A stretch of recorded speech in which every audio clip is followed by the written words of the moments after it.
What's going on, Aaron B?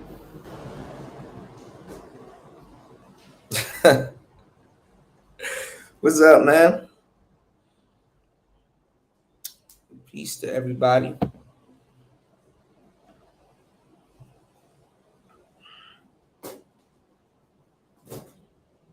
Good morning.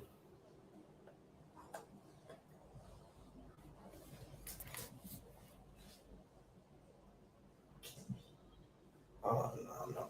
Go over there and get that. Salute. What's going on, man?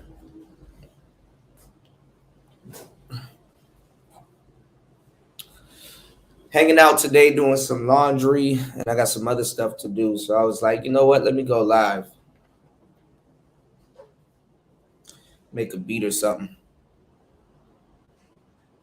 Hold on.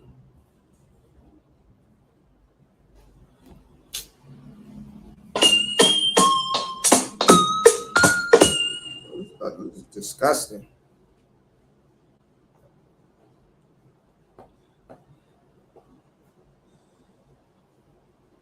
Try to make lo-fi with this thing, man. What time is it? Damn, I need to get my charger. 3:34 p.m. So it's like 4 a.m. On the East Coast, 4:34, and Texas is like 3, like the same time, but like opposite. So it's like 3:35 a.m. in Texas, 4:35 on the East Coast, and I think in Cali is probably 1 or 2:35 a.m.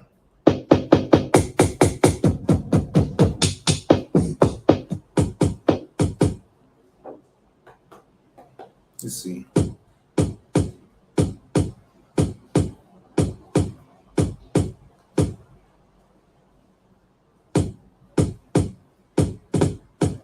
Ah.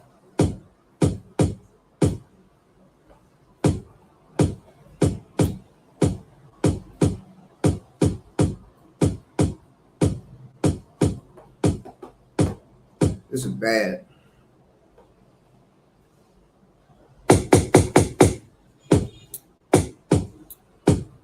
Yeah, you guys are a little bit earlier. You says 9:35 a.m. That's what's up. Yeah, you guys are a little bit earlier. Like I don't know. That's so weird. Like it's afternoon here, but it's morning there. Oh no, it's not. Okay, I see what's going on. It's going. Oh, okay, makes sense. I'm thinking the sun is going that way. It's going this way. uh, man, yeah, it'd be like in the AM in the UK right now, and yeah, that sounds about right. Because if it's 4:36 on the East Coast, okay, so it goes that way, not that way. I'm thinking the sun is going this way. Whole time is going left, right to left. Well, where I'm at, which way I'm thinking. So I'm not gonna lie, it's weird out here. Like I think I think they say you can literally go to some parts like in the ocean between like China or somewhere like on this side of the planet and literally go back into yesterday, which is weird, you know? Or is it like Hawaii? Is it China or Hawaii? It's like somewhere in between there, and then the earth is not straight up, it's tilted. So it's like I don't know. I gotta I gotta brush up on all of that shit. Like I gotta brush up on zodiacs. I gotta brush up on a lot of shit. So I'm pretty sure the information probably changed now.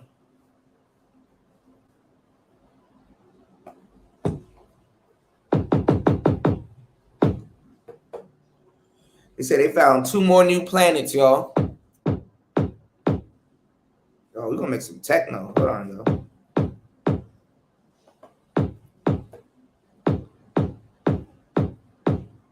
We'll make some techno. or something like techno.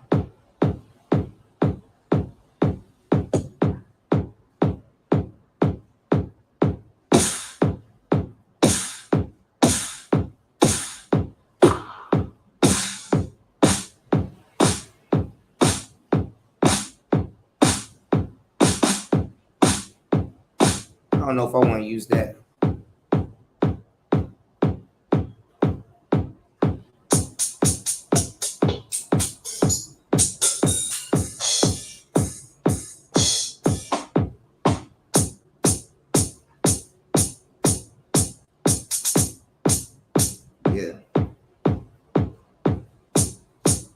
Yeah, it's huge as hell, man.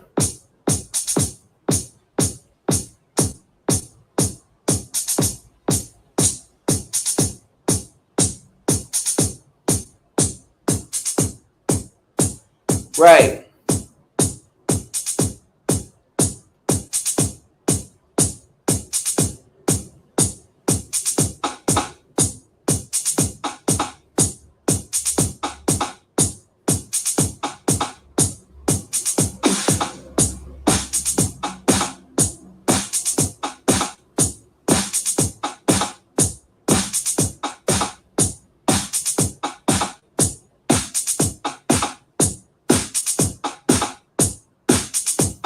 Oh shit.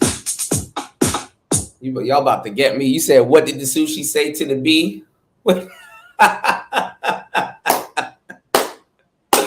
I like that one. You get points for that one. What did the sushi say to the bee? That's a good one. That's a good one. I might have to take that one, man. Shout outs to Quaterfield on Twitch. What's going on? That's a good one. I like jokes like that. What's going on, Tehran? Yeah, bro. I keep telling y'all go get a I don't know if y'all can see. Y'all go get a Novation Circuit, man. These things are fucking. These things are gold, man. Because you don't got all the little screens. You don't got to do all the little. Let me see where the camera at. Camera's right here. You don't got to do all the the extra BS. You just plug whatever you want on the grid.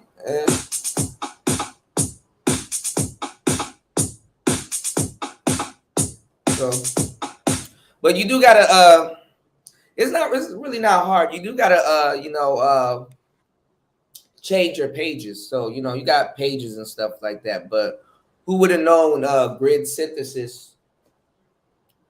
It goes, Shout outs to shout outs to all right, so here's the first joke, y'all. Quaterfield said, what did the sushi say to the bee? And he said wasabi. that was a good one, right? Then he said, what do you call a small mother? A minimum. That's a good one, man. That's a good one. I like that. Shout outs to Tehran, man. What's going on? Shout outs to everybody here. Y'all up? What y'all got going on today, man?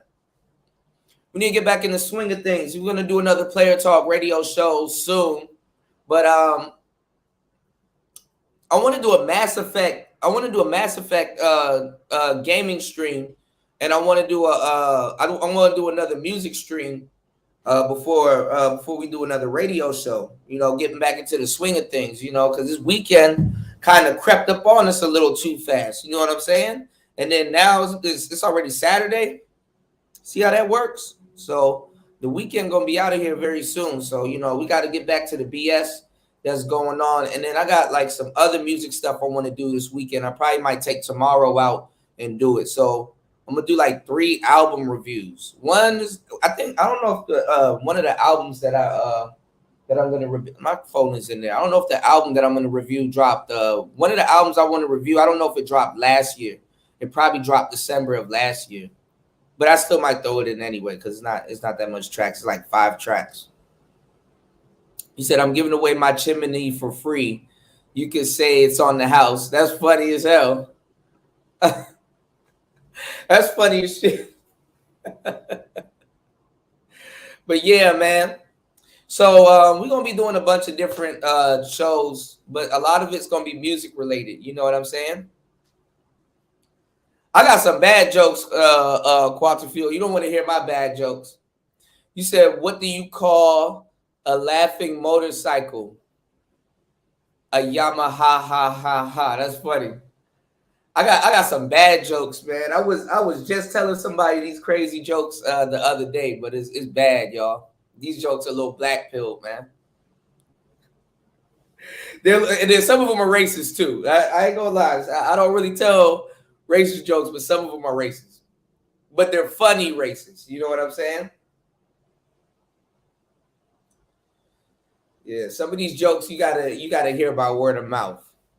You know, some of these darker jokes, which are bad. You know. So yeah. But shout outs to everybody here, man. Man, I don't even know. I don't even know where to start. You know, news wise. You know, there's so many moving parts on the internet right now, y'all. I don't even know where to start. Lizzo, from the Tate brothers. I think they're off house arrest now. Um, this fucking Travis Scott album, Fuego, Utopia. You got the Utopia album. You got so many people saying that this new album from Travis Scott is basically his his Yeezus, his basically Travis Scott's Yeezus. You know how Kanye West had Yeezus, and then a lot of the music, I've heard a lot of the music and the beats and stuff that he put on Utopia. A lot of that stuff should have been on Donda, and that got canceled off of Donda, and then he put it on Utopia. So this is like his. Everybody's saying this is like his Yeezus, you know. And then I think I was talking to y'all about it the other day. Drake, he disses Pharrell and Pusha T on the album. So that right there, you know what I'm saying, is wild in and of itself. So I was looking at something where either it was like a couple of months ago or around this time last year, where they said that Pharrell, I don't even know, I think it was when he did that crazy hip hop cover. He did this crazy hip hop cover. I was just talking to Sheet about it on the show the other day, where he had on like this yellow puffy jacket, and everybody was like kind of questioning his sexuality and stuff like that, which was, I think that was pretty funny, you know. But I mean, you know, he dares to wear some jiggy shit. You know what I'm saying? But anyway, I think when he did that magazine interview, he put up a bunch of his jewelry for sale, like his old school jewelry, like all the skateboard piece stuff. I was just looking at it on the internet. I wonder why it popped up in my timeline, but it was like a bunch of chains. It was like some big chains with like some big diamonds in it. Some like skateboard like twin pieces and stuff like that. He had some. It was like a jewelry. I guess jewelry's weird, y'all. I guess they use the actual price of the jewelry because the shit looked like it was like a couple million, I think, in dollars or whatever. But I guess when they appraised it or whatever, because you know, if it's a custom piece, a lot of times, depending on who it's belonged to, I guess the price of it drops. But I think it was more though. I think they said the jewelry was estimated around 300,000, right? But somebody bought it for like a million or like 1.5 million or something like that. So they the person that bought it, they were showing it off on the internet. I thought it was Travis Scott, but it wasn't Travis Scott, it was Drake. So Drake rapped in that song to Pusha T, which this is Pharrell also, was, I bought all of your boss's jewelry. He said he bought all of Pharrell's jewelry and melted it down. And then I looked at the name of the song. It's called Meltdown. Like Drake, I don't know why he uses fucking Travis Scott to diss other people, but he does shit like that. You gotta like just find out like what is he talking about? And then once you get it, the shit is so corny, it's Drake-ish. It's like Drake shit. It's like corny as hell, but it's like damn, it's Drake. And then Drake did a whole new flow on that joint. So I can't wait to do that. I might set up all the cameras and stuff in that room tonight and do the review. Because I do got another album I want to review, but that Travis Scott album is like an hour and some change, bro. Like, it's a long fucking album. And then, like, albums aren't even going, like, for a full. If you notice, albums, are, like, they stop at, like, 45 minutes. They're not going for a full hour no more. Because the tracks are, like, 2 minutes apiece. You know? So, I don't know. Maybe, the guys that are the heavyweights in music nowadays, I guess they're journeying back into doing more lengthy songs. But bruh, a fucking song that's like over 3 minutes is like, that's a long song. Like if your song is like, let's say 3 minutes and 37 seconds, that's a long fucking song. Like in today's standards, when songs are like Oreo, it's like hook, verse, hook, done. You know what I'm saying? Done. But he got some long ass songs on there. And fucking Drake, that nigga just went off on that Meltdown joint. So I might have to pull up the Rap Genius lyrics for that shit. There's always some type of weird shit. This is not the first time Drake did that. They were just talking to Travis Scott about Astro World, because I thought this was going to be more of an Astro World kind of sounding album, but it's more of a Yeezus sounding album. So they're saying this is Travis Scott's Yeezus. And like I said, Travis Scott, weirdo. So you know you about to be in for like a fucking crazy display of beats. You know what I'm saying? That really just like, you know, you're going to have good ass headphones to be listening to some damn Utopia or Astro World or any of those albums. Because if your headphones can't pick up detail and shit like that, oh, you miss out.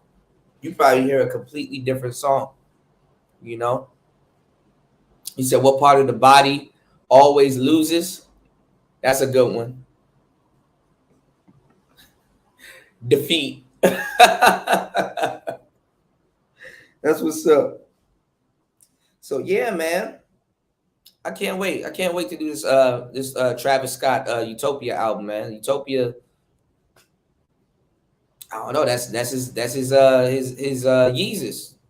And he got a couple of songs that should have been on Donda on them. And it's like after I listened to it and somebody was like, yo, Kanye rejected that off of Donda. You know, when Kanye was going crazy and renting out the damn baseball stadiums and stuff like that and sleeping in stadiums and recording and stuff, man.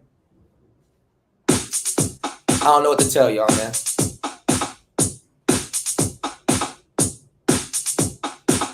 We just keep making beats. Let's play with the synths.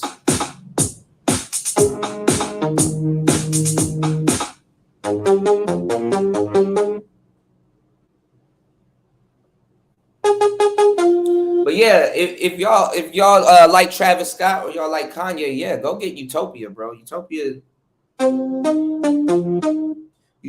for was it? Damn, I don't got my phone. My phone over there, y'all. Like a 19-track project. At least you getting a whole bunch of music for like $7, and then on iTunes. I don't know where y'all finna buy it, or y'all probably gonna rip it off of YouTube. But what was I about to say? I know for a fact he be taking down tracks and putting up new tracks, same way Kanye did with Saint Pablo and some of his older albums. So you know, I kind of don't like that shit though, because sometimes when they redo a track, you go back to listen to it, it sounds different. So keep that in mind. So yeah, go get the album. I think it's a good album. You know, I think definitely. I said earlier, nobody put out like the first half of this year. it went past June. Nobody in hip hop had the #1 album. I think the closest person was maybe the Baby or somebody, or Little Baby or somebody. And then Gunna, surprisingly, Gunna put out a fire ass album. I didn't get to listen to it, but I did hear some of the songs off of it. He put out a fire ass album. Oh, Thug put out a fire ass album too. Thug making money on both of them. So, you know, but Gunna, I think he either hit #1 on the billboards, or he got close to #1. So I think Gunna maybe hit #1, but that was well after half of the year. So everybody's talking about hip hop dying. And like I told y'all, I really came out here to, like, like really study and focus and lock in on stuff and make some beats and stuff like that. So they're saying hip hop is dying, and obviously there's a bunch of new genres, coming in, which is semi-true. Okay. Hip hop is going through they call it a punk phase. They try to say that rock is going through it, but hip hop actually went through its punk phase before. Hip hop already went through a punk phase in the mid '90s. Hip hop went through a punk phase, so a lot of people are not bringing that up. But hip hop went through a punk phase, and now it's going into a second punk phase. But it has a whole bunch of new history behind it. So it's like it's gonna be like the new hip hop punkish genre, which it's already going down that road anyway, with like artists like Travis Scott, Travis Scott, rest in peace, XXX Tentacion. Some people aren't keeping it up, but Trippie Redd, Playboy Cardi, all of that other stuff. Now you see the Uzi. Now you see all of them people. I think Uzi even got on the billboards recently.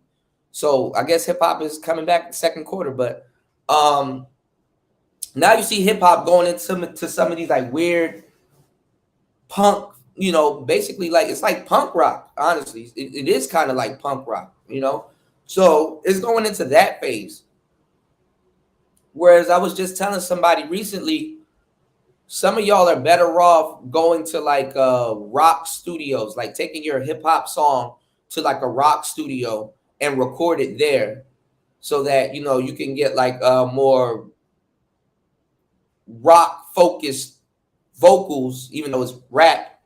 Basically, you get that on your song, because sometimes hip hop producers, when you got guitars and all kinds of stuff going off, you need to get somebody that got some gear and equipment that can hear certain things and mix it properly. So somebody from like a studio that specializes in rock will probably mix it better, and you probably will be more satisfied with the sound that they're going to give you versus somebody that's producing for hip hop is going to give you. So the little minute stuff that you got to think about like that, because sometimes your vocals, you up here rapping and shit, but it's a technically rock-ish song. So your vocals, you want to make sure your vocals sound good on top of the music. So it all depends who really knows your vocals, and where you go to get your studio work done. But it's kind of heading into its like punk rock stage. But hip hop already had a punk phase, so I don't know.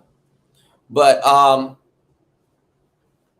glad to see what happens, man. I mean, I think Travis Scott, I think he did a good job on Utopia. But like I said, it's basically Yeezus. And I'm not gonna lie, I love Kanye, but I haven't really listened to Yeezus, with the exception of a couple of songs. I ain't gonna lie, I was going through a gray area with Kanye, and my gray area with Kanye is as soon as he did Saint Pablo, and I like a couple of songs on Yeezus. I listened to Bound. Bound was pretty good.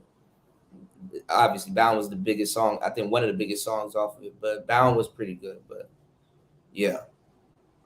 So I can't wait to talk about that and geek out. Definitely geek out and start going into details about where hip hop is going. You know what I'm saying? Because It's not gonna go anywhere too far off, but I'm not gonna lie. This been happening for a long time. Just I guess hip hop heads gonna have to diversify their palette. You know what I'm saying? But we going through a weird, hip hop is going through a weird phase right now where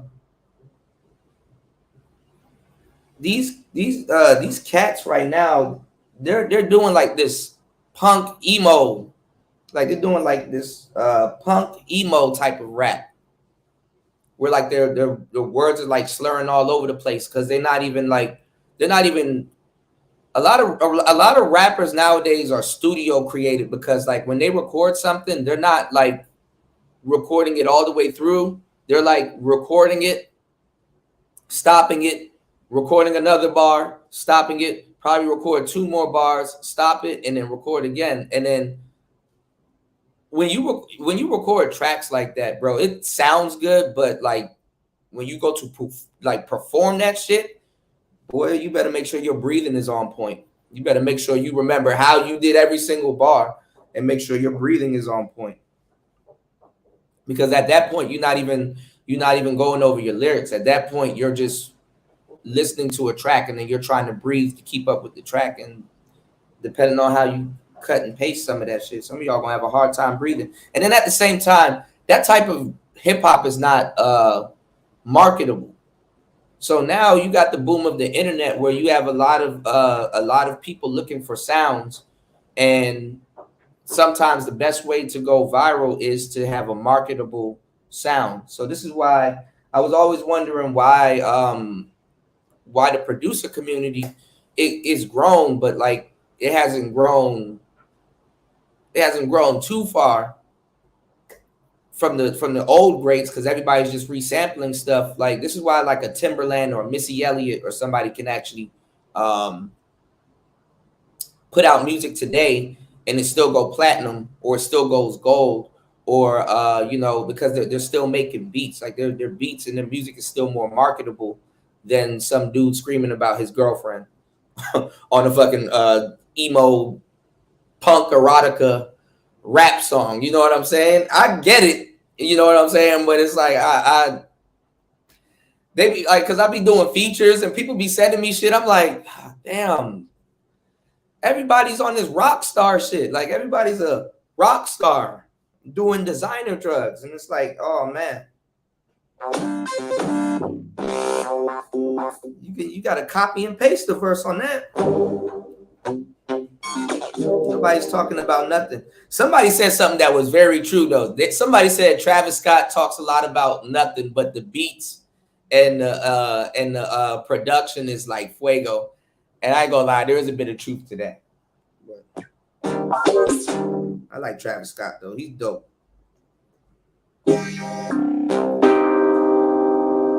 I gotta see what type of synth I want to use on this. You said Cardi set this trend and it's not going nowhere. He did. Playboy Cardi did like, take my shirt off and the bitches stop breathing. Bitch, stop breathing. That's my shit. I fucks with that. He basically took it from Gucci. But all of them come from the same school. Travis Scott hung around Playboy Cardi. Playboy Cardi hanged around the Migos and everybody in Atlanta and stuff like that. Same thing with Travis Scott. Travis Scott was around the Migos same time. Uzi, he hangs around Cardi. So, he back and forth. So, and doing stuff with Future and shit like that. So they all really are connected for real when it comes down to them hanging around the same people in Atlanta and being around certain sounds and stuff like that. But like I said, back in the day, I like the older Travis Scott because he was a weirdo, days before the rodeo type Travis Scott. Weirdos that become like artists and musicians that are very talented, like have a good way of expressing themselves over beats or lyrics or, tone of the song. So once he blew up, honestly, he kind of did gain a mainstream type sound, but he still kind of kept that, even Young Thug came from that weirdo that weirdo era. Go listen to all the Young Thug's older shit. Young Thug was in that old weirdo era. Stoner, Stoner really put him off in that shit. So but he's different now. That's Thug before Gunna and all the other stuff that's going on right now. So you know, and honestly, I think somebody at Rap Genius, it was like I forgot the dude's name. It's him and another dude. They were like they were going over a lot of Young Thug's lyrics, and they were like, "Oh, this is one of the best crafted lyrics I've ever seen." It's like, but apparently they're rap aficionados. They've looked at lyrics and how stuff adds up, and people enunciate certain things to get it to rhyme together. And they said, "Hey, Young Thug is a genius." I don't know, but I ain't gonna lie, Thug was killing it back in the day, man. Whenever he wasn't on like dissing the Lil Wayne or on that barter shit, that nigga was killing that shit. And then him and Future, man, look. That's why some people were a little bit upset about. That's why some people were a little bit upset about Drake and this 21 Savage project, because they were like, we needed another "What a Time to Be Alive." That "What a Time to Be Alive" joint with Future was just amazing. That's an amazing fucking album. And then I like this joint with 21 Savage. That shit is fire too. So it's just like Drake. He can damn near do a half and half album with or mixtape or something with like almost everybody, and it sounds fucking good, man. But him and Future, I think they should do another "What a Time to Be Alive" part 2 joint. But every time Drake teams up with somebody, it's always somebody from Atlanta.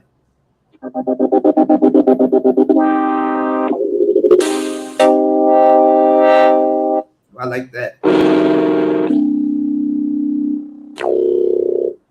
Let's see what we got.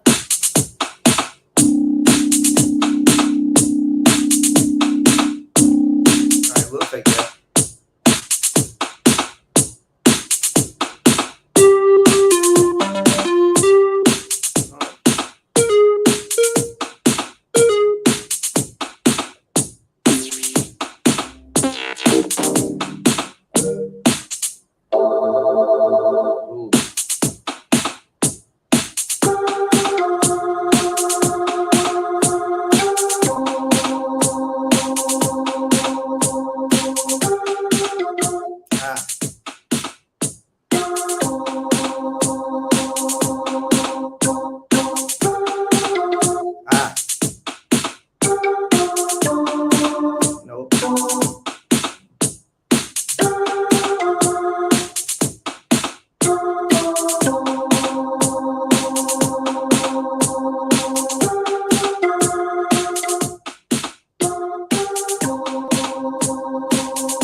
Man, this thing be doing what the hell it wants to do on, y'all.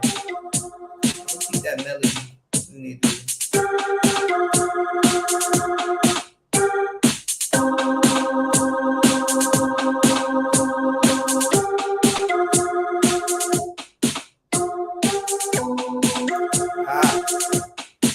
What's going on, Walt? What's going on? Peace to you, man. It's rainy out here. It's monsoon season, man. We up working with it. What's going on? You said peace to you. You said you called it about Thailand and Bangkok. You said I'm picking it up, hitting the road in the next 4 days. They got too much going on here. Yeah, man. I mean, I like Bangkok. Bangkok is good for like half a year. You know what I'm saying? But you got to have stuff going on. Ain't no problem with Bangkok. I always, let me tell you how you gotta look at it, Walt, is that you're always a hop, skip, and a jump from all of these places. You know what I'm saying? So, like, no, for real, like I'm being dead serious. Like, go look up like tickets are like 130 something to go from here to Bali. You know what I'm saying? So how you got to look at it, like I'm learning how to structure it. Like, really think about what I'm about to tell you. This is exactly how you do it. I figured it out. I cracked the code, right? Anytime, you know, you get some extensions or you want to, you know, stay in one spot for a longer time, what you do is you treat quote unquote visa run, because it's not really a visa run, but you treat a visa run, or what would be a visa run, as a vacation. You know what I'm saying? So it's like, okay, well, at the end of the month, or you know, I got 3 months to worry about something, not worry about, but 3 months to do something. You know, you go somewhere and you, like, you know, you extend your shit for, like, let's say 60 or 90 days, and then you go to like Bali or whatever for like a week, or Cambodia, or you go to like let's say Korea. Well, don't go to Korea. You go to you can go to Japan, or you can go to hell, you can go to Myanmar. I heard Myanmar is really nice, you know. So Myanmar, I didn't really think about Myanmar. Myanmar was like an afterthought. Just stay away from the countryside, because I heard there's like a civil war or something still going on. It's been like that for like almost a year and a half now. But you go to Myanmar, you good to go. You know, Laos, you know, you can go to Vang Vieng, up there where the mountains and stuff is at, you know, and they got a lot of stuff going on over there. Buy some bomb jewelry and stuff. You can go to where I'm at, Vientiane. Go to Luang Prabang. There's a lot of places that you can go. Like, just, you know, you go outside, so you know what I'm talking about. You know, certain places, just think about it. It's a hop, skip, and a jump. And to go there for like 2-3 days ain't that bad, you know. I'm gonna tell you the truth though. If you're in Thailand, y'all watch this video that I put out. If you're in Thailand, because when I lived in Bangkok, I lived in the countryside.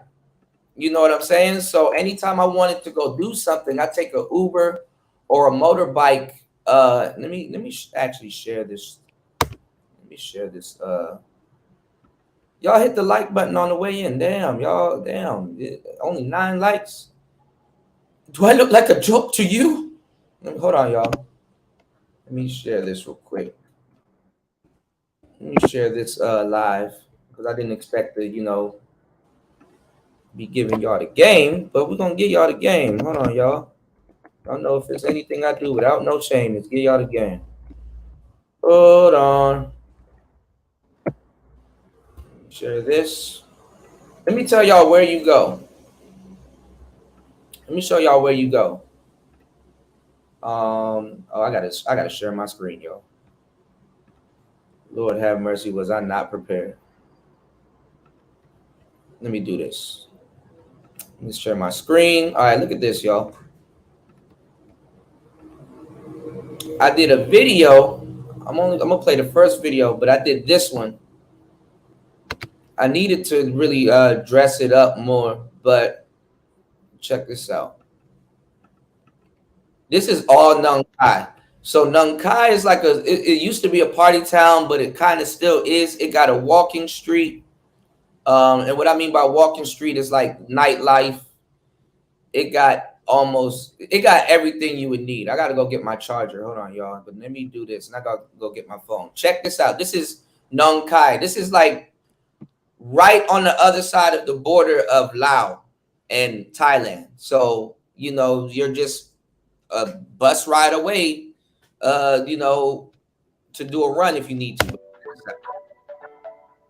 The Gaudi 2 deep learning processor was built from the ground. Why none of these ads are showing up? It'd be black as hell. Here's y'all. Oh man, riding around beautiful Nung Khai. Right. Oh, it's a beautiful day in sunny Thailand. I want you guys to just kind of soak it all in, you know? Just so beautiful out here and hot today. It's a beautiful Saturday. I want to show y'all a little bit around the nice little town. It used to be very, it still is lively here. You know, the nightlife is not too big anymore, but it used to be a nice little party town. Over the years, it kind of changed, due to COVID. and just a lot of the things that has transpired. But it seems as if lately the life is returning back. But What's going on, fighter? just like anywhere else, it will never be the same, you know. So this is one little side. Nankai is a big place, but kind of just chilling where all the stuff happens. I'm kind of just taking a one wheel route, just to make sure we can get back on land and on ground. And I think I see an exit that I can probably take. Yes, but I will have to be very nimble. I changed the I changed the air in the tires today, so I probably got to run back and charge my board because I haven't been getting battery mileage. But I guess the board is still getting acclimated to the new tire, so mileage is kind of down when it comes down to range and seeing exactly how far I can go and what I can do. But having a very beautiful, beautiful, beautiful Saturday, if you can't tell. Um, I will have to figure out how to, you know, um, grab some currency later on today, and we will go grab a. Well, we could probably grab a beer and something to eat very soon, probably before we head back. But before the night sets in, yeah, just having a beautiful day out here. Thailand is just gorgeous. It's just anywhere you go, you just need to know where you are. That will definitely help you with anything. You know, but obviously you need to know your way around, and that can definitely help you because it's you're gonna be a walking person. You know what I'm saying? But they've modernized. They have Grab, Bolt, which is the equivalent to Uber. We're gonna go between these cones, make this nice U-turn. These nice shops down here are very nice and beautiful. Um, Good year. Just a lot of different little spots here. Things are opening up a little bit later because it did rain last night, but as you can see, it is very hot today, and it's very beautiful out here. I wonder if we can go down here and kind of tour in between this little spot down here. I got to be careful with the water. I don't really want to run into that because I don't know if I screwed every bolt on my one wheel back on tight, and I do got some stuff loose. So the work on my one wheel is not really done, but we'll run it through the water tonight a little bit. But I'm not too fond of running it through the water right now. I'm not very confident because one wheels are definitely not waterproof. They are water resistant, but not waterproof. So running it through the water at this point might not be a good idea for me if I don't want to be a walking motherfucker. But running around and just showing you guys the nice sights, little roundabout. You know, I gotta show you just how beautiful it is. There's the hospital right there. It's just a really good town. If you ever thought about retiring or just going somewhere to sit down and go back and forth between here and Lao, you might want to consider. You might want to consider this beautiful town, and it has a walking street. If this person can see where I'm at, it it it has a walking street, and it has like a nice, little, places to go party and stuff. But what might attract people to it, or you know, um, make it more of a great option for you guys, is that now that it's starting to, build back up, um,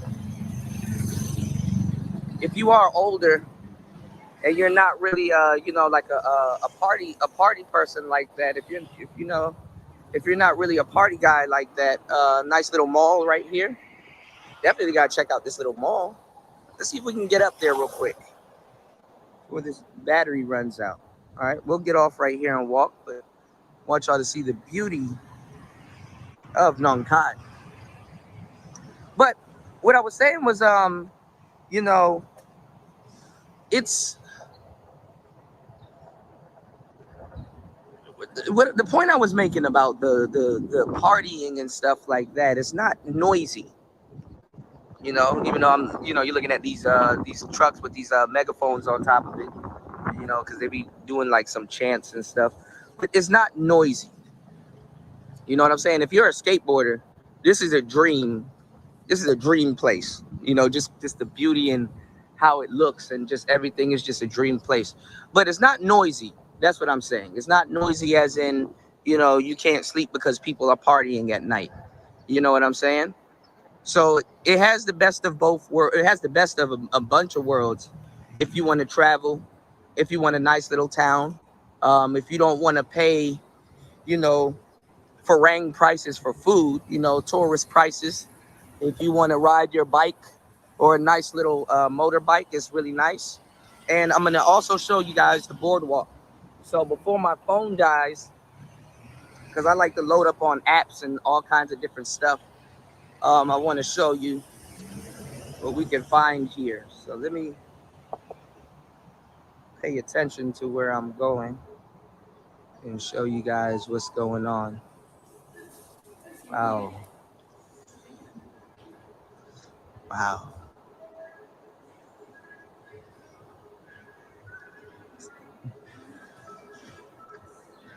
Wow, this is beautiful. Wow. Yeah, so the mall is opening up a little bit later today. This is beautiful. Koi fish. And look, they got some lots open. If you guys want to open up a nice little store, wow. Cat studio. Wow, you can get a portrait and a painting of your cat. Yeah, these malls are really nice here. So as you can see, a lot of people have figured out that this is the spot to come and retire and just enjoy, you know, just enjoy yourself, Very beautiful, very nice, very nice. So let me show you guys Walking Street, and I'll show you guys the boardwalk, and we can stop back, in one of my favorite spots to end today's video. I want to thank you guys for kicking it with me today. Definitely, it costs a lot of money to run this channel, so your support would be much appreciated. If you can, drop a like, if you can subscribe, and if you can also hit the super thanks. Let me know I'm doing a good job. Sponsor a coffee. And if you sponsor a coffee, yes, I will go get the coffee while we're live, or something. I never really rode this one wheel buzzing off caffeine like that. But yeah, um, caffeine ain't really my thing. But let me tell you something funny. on the way to the boardwalk. Um, Caffeine wise, I'm gonna tell y'all something. Other than like Starbucks and like Caribou and some of these other smaller places, because I got to keep my eyes on the road. So I definitely appreciate any support that is given to the channel. I'm gonna tell y'all, if you there's something about drinking coffee in another, like on vacation, or just in another, in another country. I believe, other than Starbucks and stuff like that, the coffee is more powerful and more strong. And I'm not gonna lie, if you go to certain cafes and stuff like that, don't be surprised if the coffee that you drink here is locally grown. You know, in places like this where you have like different developments and agriculture and stuff like that. So it's just it's I don't know, it hits different. I know playing around with coffee here's Walking Street. Playing around with coffee here, probably a different ball game than Colombia or certain places. You know what I'm saying? But yeah, man, it's changed. Usually little strips like this is shut down. I'm gonna show y'all the nice little cool little spots. Like, this is a really cool spot to like tour and show you guys like some cool stuff. So we're gonna go down on the boardwalk, and I'm gonna show you guys.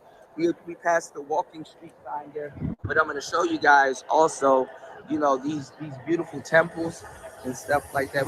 I gotta see if my battery's gonna run low, because everything is going so perfect today, and I know when things go perfect, some BS is on its way. Okay, so let's go. Let me go over to my One Wheel app. Hold on, let me go this way. Let's see where we at. And it's not Bluetoothing or linking up to my One Wheel, because maybe the device that I'm on is already linking up to it. So you got this nice little beautiful road, and then you got my favorite part, which y'all know I like and love, Lao. Let's go this way real quick. Let me show you guys. Nice little, boardwalk, but look at this beautiful Lao. Okay, ran my board through a little bit of water. Everything over across there is Lao. You guys can see that. Look how beautiful that is. You know?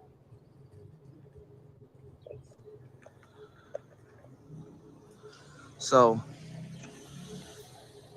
you know, they have live concerts and stuff out here. If you are a musician like I am, this could be the place for you. Now, don't think that this is a place for older people to come and retire, because if you are young, this can be the place for you.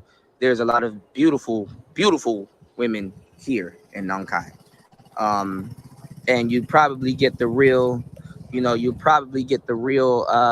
Thai experience, you know what I'm saying? Out here, because this is kind of like a rural area, and honestly, a lot of Isan women come here, and let me tell you, Isan women are beautiful. They are practical. They are wifey type. They are down to earth. They like to have fun. They like to party, and they like a cool little jiggy dude to just hang around with. You know what I'm saying? So it even works better if you're not a weirdo and you're just cool. But you can be a bit of a weirdo, and it'll be okay out here. Go get you some coconuts, go get you some guinea, go get you some nice stuff. Now, at some point, I'm gonna get like a beer and relax and chill. So, you guys don't have to sponsor a coffee if you don't like it. The beautiful black and purple butterfly. Man, today couldn't be any more perfect, man. We're gonna kind of tour and go through a little tunnel and some other stuff if I can find it. I remember a tuk man took me there last night because there's just so many beautiful little restaurants in the cut. It's just, wow. giving a massage. So let me show you a beautiful restaurant in the cut. There's one down here, but we're gonna find a way to get down there, you know. But yeah, wow, they're giving like massages out here and stuff.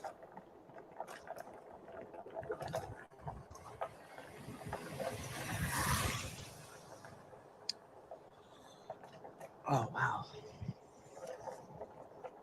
What's going on, Gary?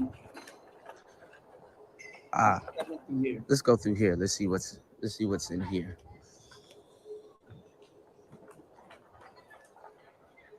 Because these will lead to like some of these little back spots. Yes, it does. Man, that dog is messed up. So look at these stores. Look at that. A whole little night market, you know?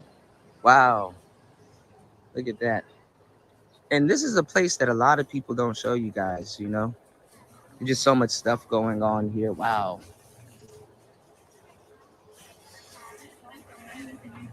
So, wow. If you guys let me make a U-turn real quick. These some big ass drawers. Hold on, though. Let's go this way. Let's go back. Um, if you guys want a genuine, experience, we're gonna go back around just a little bit, you know. Wow, she's blind. Wow, you just never know what you're gonna get here and what you're gonna see here, you know. So I appreciate. Oh, I definitely need to stop at this bank later on today. I need to stop at that bank. That's my bank. I need to go fix something with my bank account. But yes, man, y'all like to support today's show. Just showing you guys that, showing you guys some things that you will never see because other people just don't travel with the intentions on showing you guys this type of stuff. And most people aren't even on one wheels and stuff. So, when you're going into like certain little cracks and crevices and certain little spots and stuff, this is why people are looking at me so weird because you'll never see nothing like this. They don't never see nothing like this here. So, you know, but these little night markets are really nice. And obviously it's not nighttime, but you know, you know, you can find herbs and stuff. Jackfruit, those jackfruits are really good. Those are my favorite type of chips. You know, wow. Well, let's go up and down and then let's go the other way. You know, just showing y'all these little crevices and stuff like that. Y'all didn't expect to see nothing like this. I'm telling you. I'm telling you, it blew my mind for the first time. I think I'm gonna have to turn around, but it blew my mind. For the first time. Look at these radios. It blew my mind for the first time seeing something beautiful like this and see how the tuk-tuk can just drive through here. It's perfect enough for the tuk-tuk. So the tuk-tuks should be running up and down through here, which I find that's dope because it's like going on a tour. You know what I'm saying? So, you know, you guys got to really pay attention to the beauty and the charm of some of these places, and it's gonna be is gonna really come at a time where you guys aren't even expecting it. You know, wow, this is just beautiful. You know, and you can go to a nice, cool, shaded area like this. Probably very nice when it rains, and then come right back out to society. Look at that. Come right back out to society. You know? I'm fool with this damn camera. Wow. Just a beautiful, beautiful place. Fascinating, you know? So it's in your best interest to know your way around and to explore a little bit, you know? And what a the perfect vehicle to explore on is the one wheel. I don't know what type of advertisement I'm doing, if it's for Thailand, thou, or one wheel, but you know, it pays to know, you know, how to have fun. But maybe you guys need to take a vacation, because I'm gonna tell you the truth. It's not even knowing how to have fun. Where you are can dictate how much fun you probably can have. And in places like this, it's not really the rah-rah until nighttime, of course. But again, you will have to know where to party and how to party if you party, you know.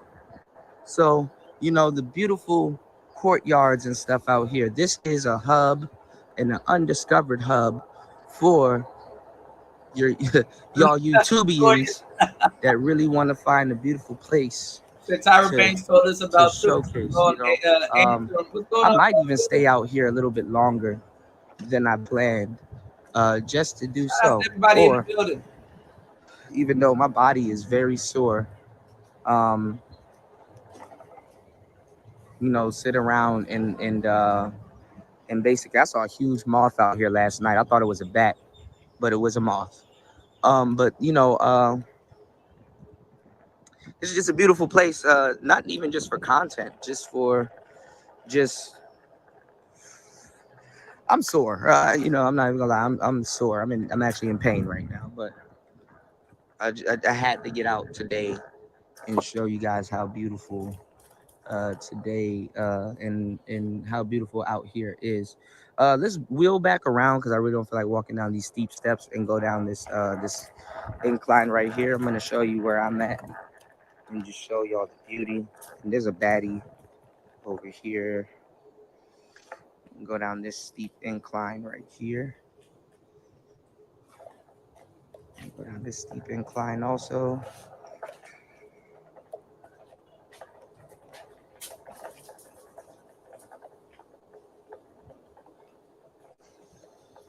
And show you guys.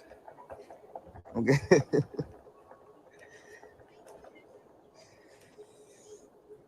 How beautiful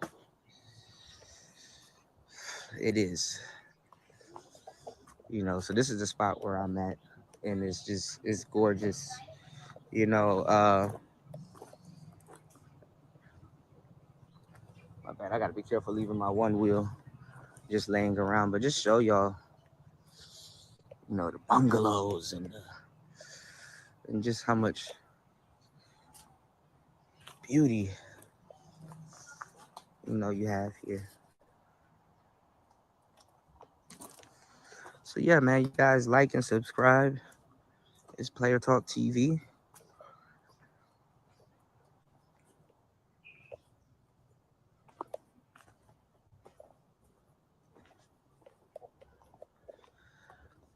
I'm always bringing you guys shows and movies. You guys ask me for this stuff. And like I said, if you guys can support it, that will be perfect. These statues is really nice. Wow. Okay, y'all. Look at these. Just beautiful. Fascinating.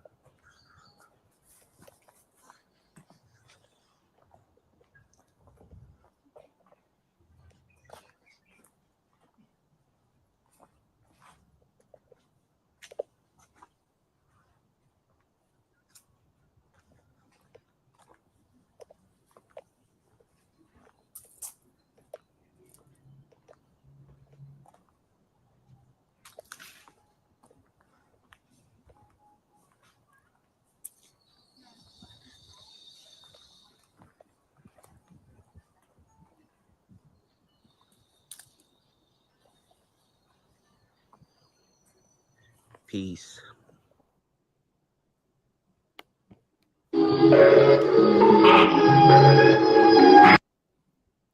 Man, YouTube be doing the most. They be starting a whole completely different video after your video goes off. But yeah, if you go to Thailand and you don't want to stay in Bangkok, go to Nong Khai. Trust me, you'll love it there.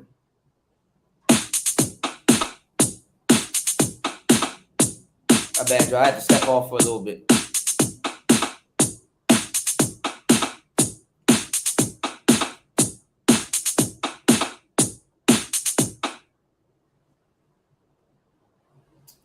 Oh, it didn't save that. It didn't save that pattern I did.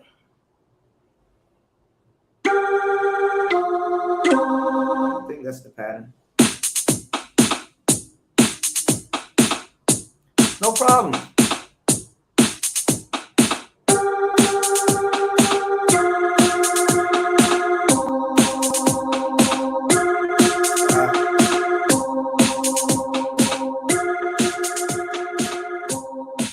All right, so I ran into a problem.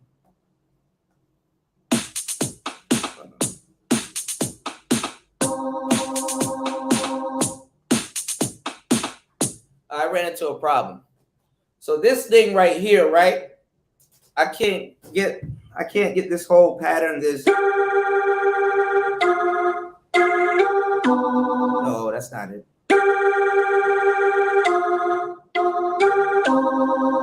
I can't get that pattern in. I have to do 2 patterns. So I got to punch it in twice and then chain it. You said, I'll be out that way next week in Laos. That's what's up, man. That's what's up. You're going to love it, man. Let's try it. See if I can get this pattern. So it's like.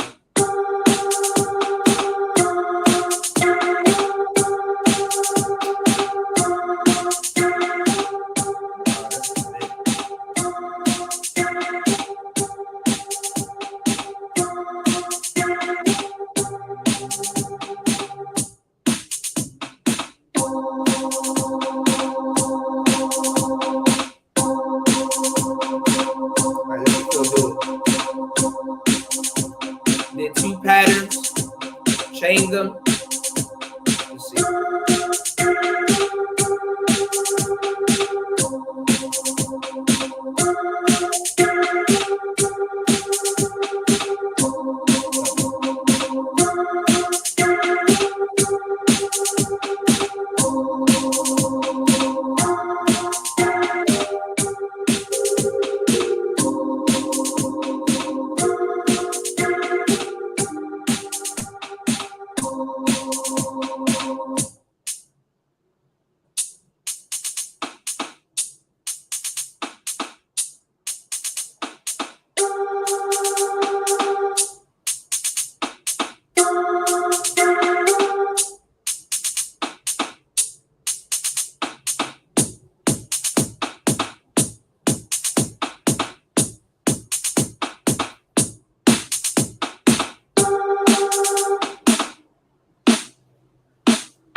candy.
Whole time I ain't even using no damn metronome, so I don't even know if this thing is even on beat. Let's see.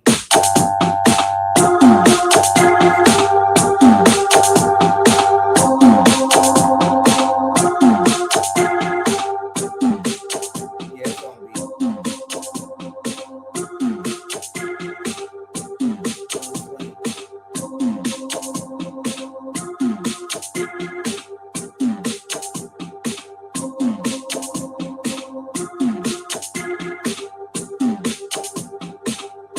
Hold on, y'all. I'll be right back.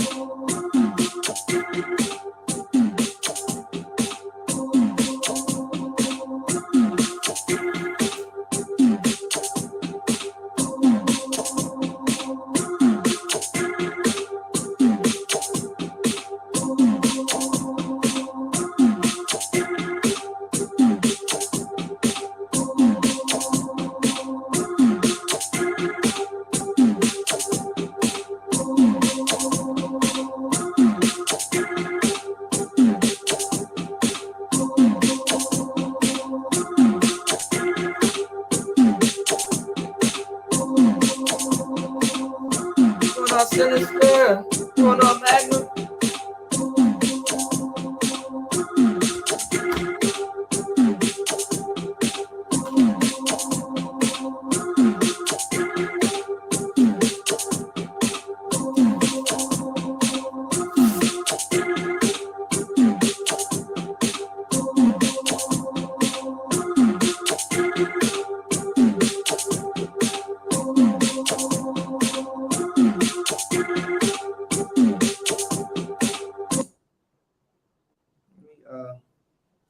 We can save that.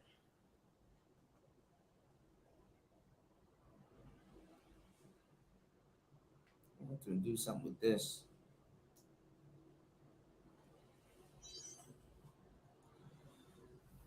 My save screen look funny as hell. Y'all can't even really see it. Look how much colors. Yeah, y'all can't even see the color. Damn. We'll get back to it.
You said, are you ever coming back to the States? Yeah, man. I'll be back in the States soon. I'll be back in the States. Definitely. I miss DC. To tell you the truth.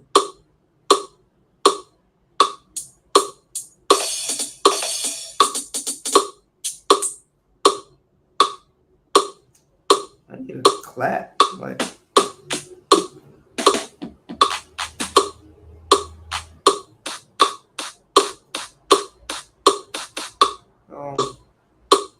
I don't want to do melody first. Yeah. This thing got so much different sounds in it.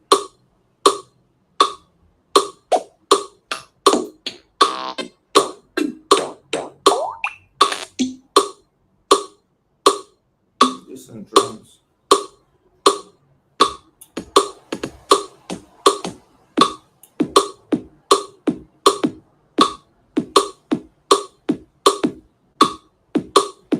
I will do that.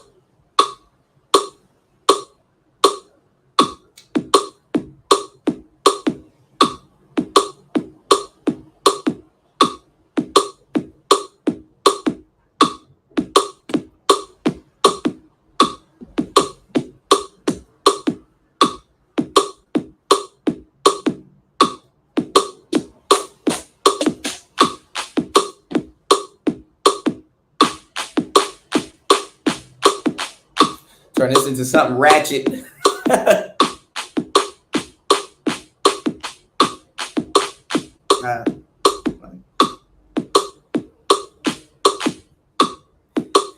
Yeah, I know I might not come back.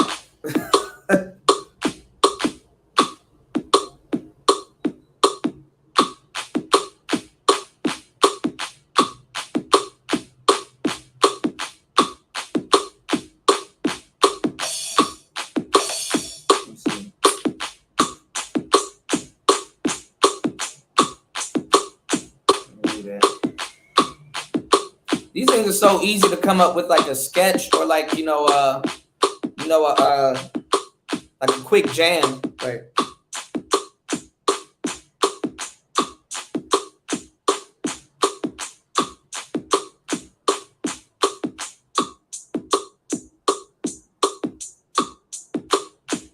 So I can layer those. That metronome hitting though. Hold on, y'all.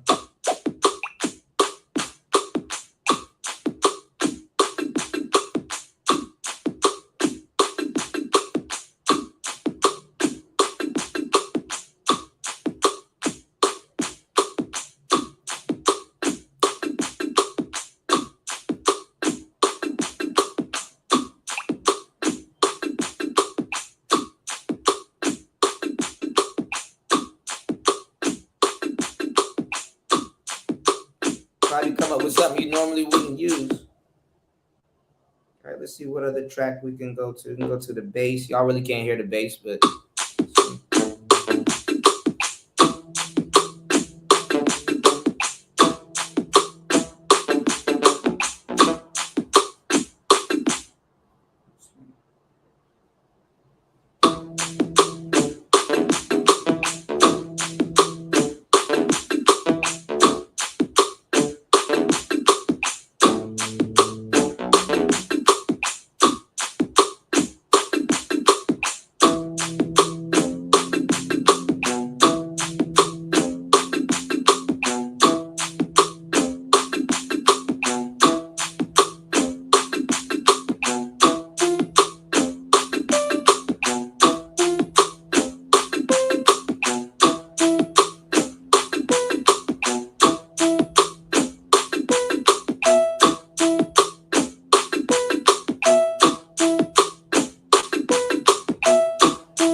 Oh Lord, hold on, y'all.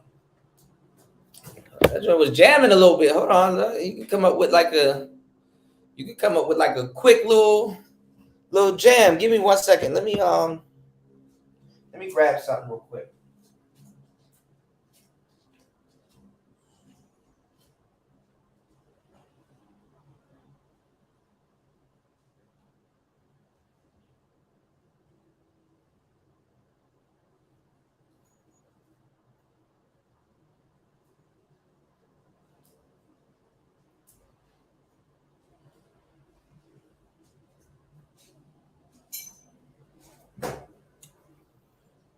Oh man, I always gotta run. Oh, then I got it. Right, yes.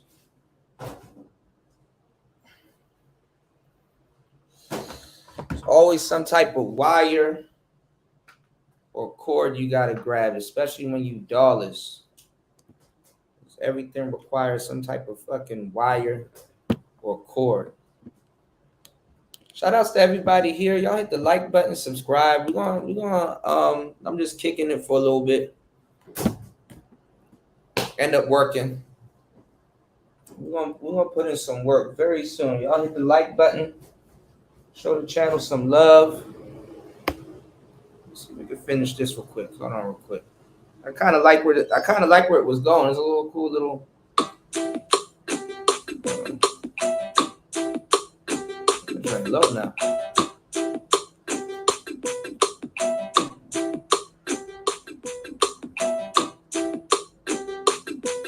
I can turn off the metronome.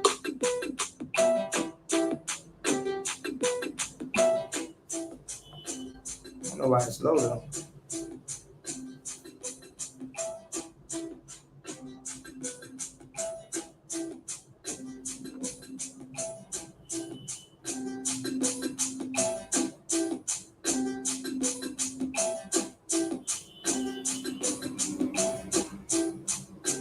Oh.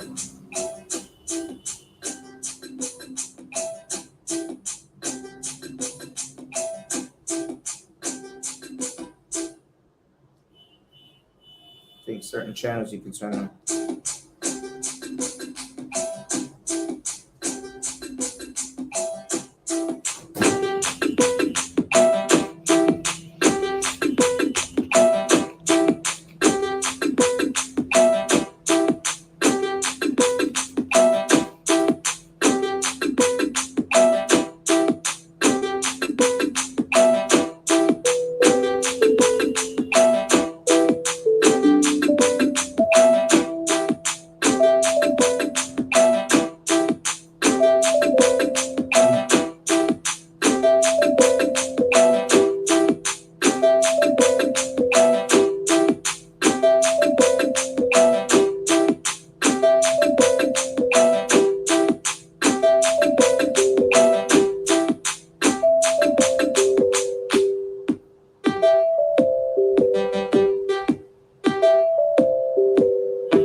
Almost done.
That's tight. That was a nice little jam. OP1. I'm gonna do more shows with this machine, this OP1, because y'all been sleeping on this. I've been sleeping on this OP1. No, that's OP1, OPZ. Only thing I don't like about it is that it only has 2 ports, which is a USB and a what you call it, just a headphone port.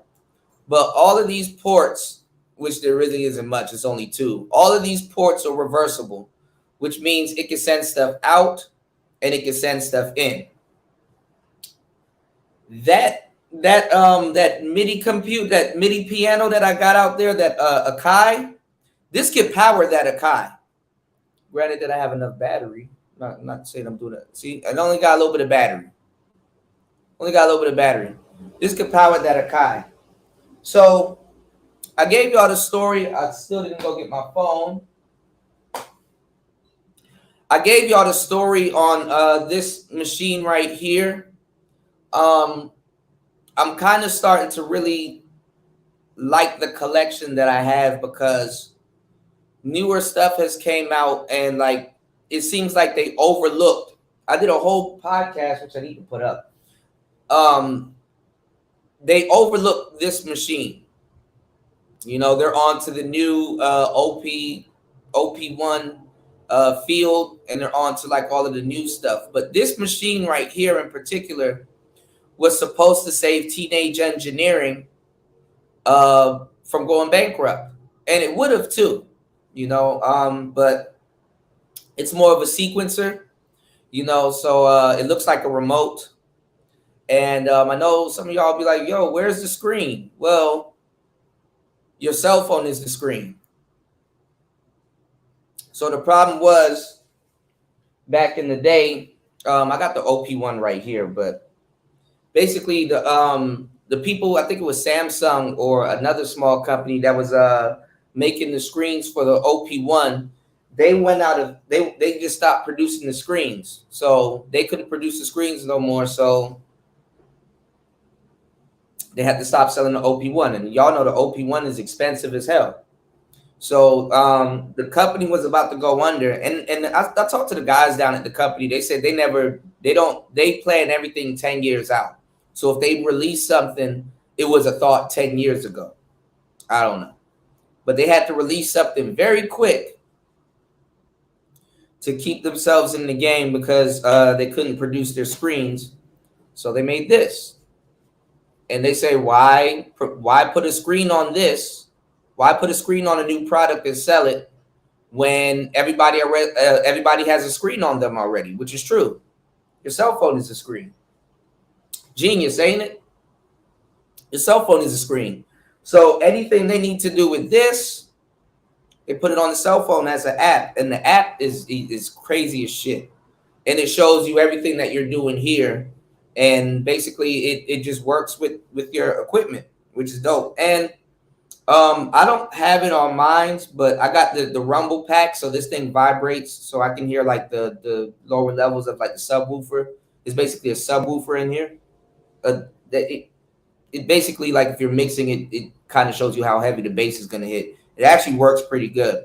But they got these forks right here, and some people, they put their phone right there, and voila, you got a whole groove box. And but this is like more of a sequencer type workflow.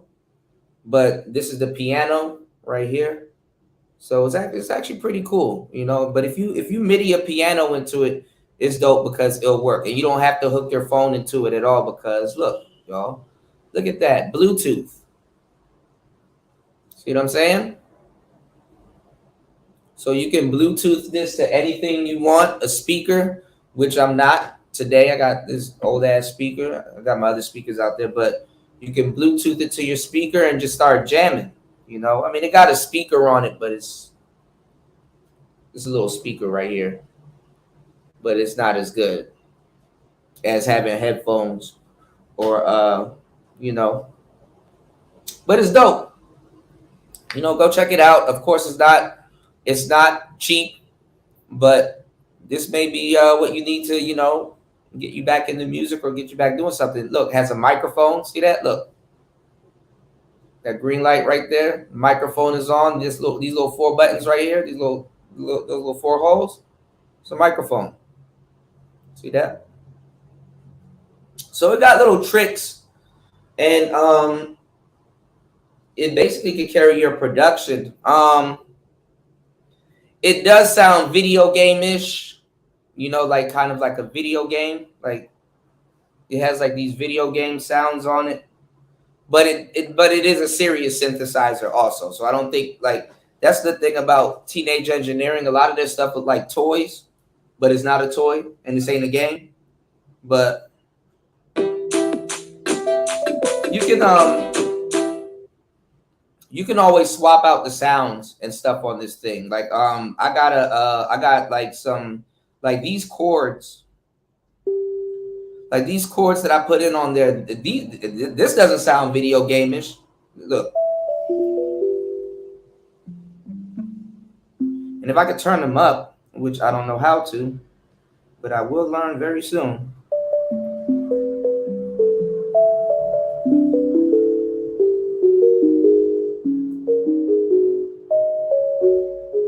These are some beautiful chords.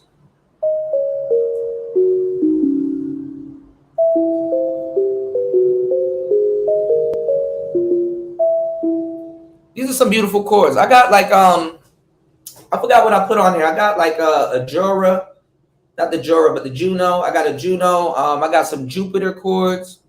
I got a couple of like really like prolific synthesizer chords and sounds on this thing. But there's a big but. You see this keyboard? See this keyboard? These are buttons.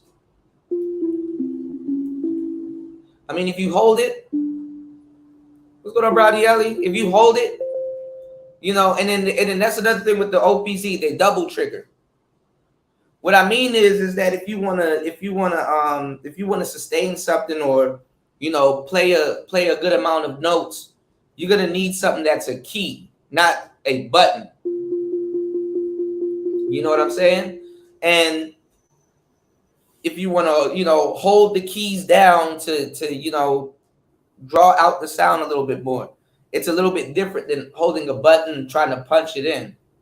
So that's one of the reasons why you may want to hook up a MIDI keyboard or controller to this thing, and it actually works very good. Now, it's in the other room, as always. I wanted to show you this adapter that you get that turns a regular USB into USB-C. And you basically plug it in and they basically set this at the top of your keyboard, and because it's so small, it's a damn remote. You will not believe the type of sounds that you will get out of this little ass synthesizer. When people look at the price of something like this, it's like, damn, it's expensive. But if you know what you're buying, you know what you're buying. And honestly, it changes how you make music, because like you can graft out a jam on this thing, and it has an arpeggiator right here at the bottom. I forgot to show y'all that. But all you do is you graph out your music on this thing. And then once you graph it out, like sequence wise, and turn certain things up and turn certain things down, all you got to do, like a small jam like this, all you got to do is go into performance mode, and then it starts adding different, you can start adding, this whole keyboard turns into like a whole different menu, and you start adding sweeps, and you start adding all kinds of different stuff onto it, and it just basically changes up your sequence. And literally that's how you make a song. You just make a sequence, and then you do the different variations or like certain effects and stuff. You just slap it onto your track, and it's like an unorthodox way to make music, but at the same time it's tight. So you'll end up coming up with something where somebody's like, damn, how do you do that? this is how I did it. You know what I'm saying? You know, you want to explore with different variations. You know, it may end up pointing you at you know, your sound in a direction that you didn't expect it to go. So that's the cool thing about something like this, you know, and it's portable. Now, I'm not even gonna lie to y'all, when it comes to like music and music gear, portable can mean a bunch of things, because this is definitely portable, but it's fucking dangerous, you know. This thing is thin, like, and this is the one that I have is in very good shape, you know, because I take care of it. But this thing, they call it banana, like it bananas, like these things bend. Okay, it's not cheap plastic. It is some rough plastic, but it tends to bend. It tends to curve. It tends to bend. That's what she said, right? That's exactly what she said. So, um,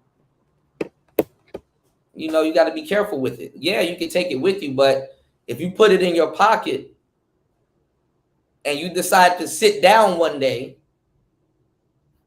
and you hear a crunching sound, you know, it's up to you, you know. So portable can mean a bunch of different things. So I got another tech show coming out very soon, music tech show, talking about portability, you know, because it's honestly, there's different types of portability, you know, and it's funny because I got all the portable stuff, or some of my portable stuff here. So portable can mean something like this, where it's like a tablet and all you need is headphones, and you can get the jam because the battery is built in. So you know what I'm saying? This could be portable for you. You could throw it in a backpack.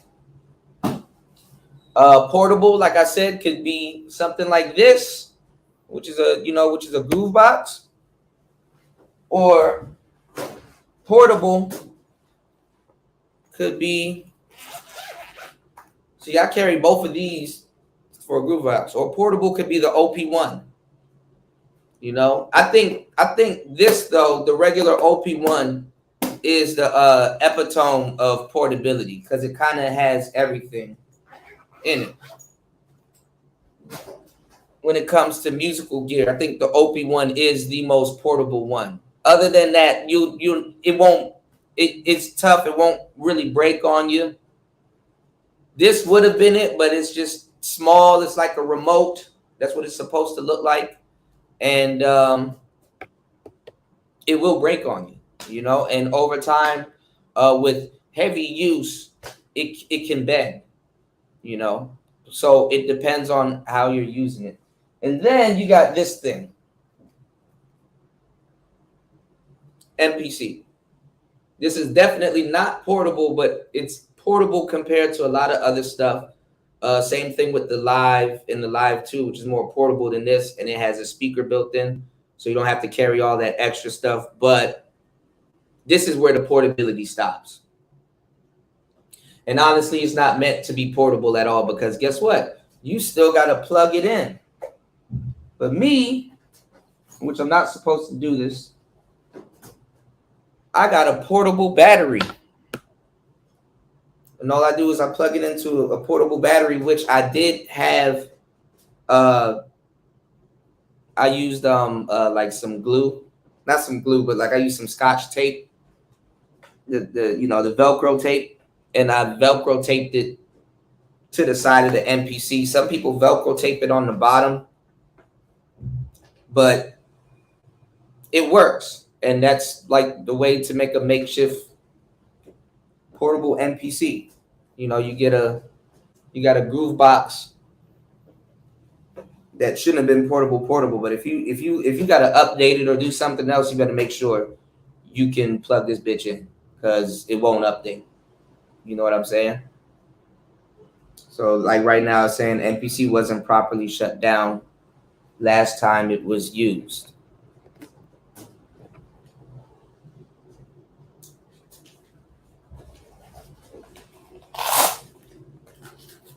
But like I said, you know, you got to watch out and you got to take care of your gear and your equipment, whether it's mics, whether it's music gear, or a bunch of different stuff. Portability takes on it takes on a different meaning, you know. But for some reason, that's why gear sells. That's a selling point on gear about the portability. But to be honest, some of this shit should never leave your studio, you know, unless you go into a friend's house. Okay, yeah, I'm about to go make some music. Let me go sit over there, see if I can craft up a beat. I can cook up a beat and whatever, you know what I'm saying? So portability can be a factor in anything that you buy, music wise or studio wise. But like, are you really about to be moving around as much as you think you are? No, but good to have it if you do. But most people ain't gonna be on a bus tapping on the groove box. Most people ain't gonna be on a train tapping on the groove box, because y'all, you know what I'm saying, somebody trying to rob, like, you know what I'm saying, y'all looking out, you know, you gotta stay vigilant. Bad enough you all on your phones, you know, so who really wants to be sitting on the train really knocking on some expensive piece of equipment? Not I. You know, and then again, I mean, you know, inspiration can hit you anywhere. You know, you can go down to the water and sit down and listen to the water and say, hey, you know what, I want to make something that's like tranquil, or I want to, you know. But it depends on what you bring. Like I said, bring the OP1, because you can use the microphone and sample the water like there as you're hearing it, and take that and make a beat around it and make something dope. You really can't do that with an MPC. Again, some of this shit should never leave your damn studio. So, y'all, I made some dope shit. I just need to fix it. It's gonna be on a beat tape that I'm releasing. Shout outs to Curlin, man. He inspired me to make a whole beat tape. But I'm gonna see if I can try to do one once a month. If I can get that in. I don't even know what I'm doing. See if this works.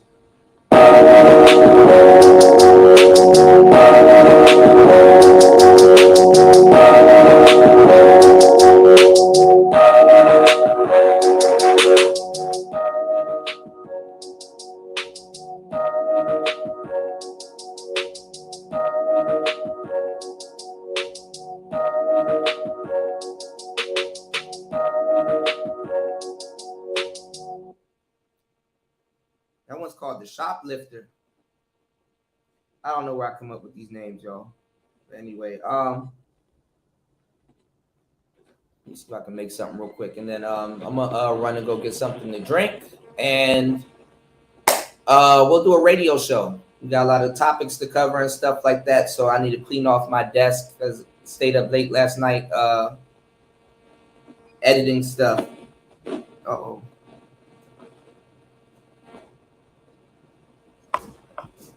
I hear static.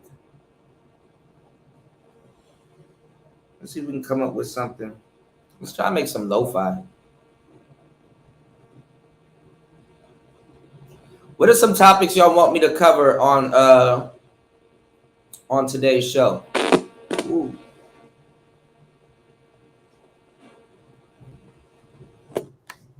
That's where the static's coming from.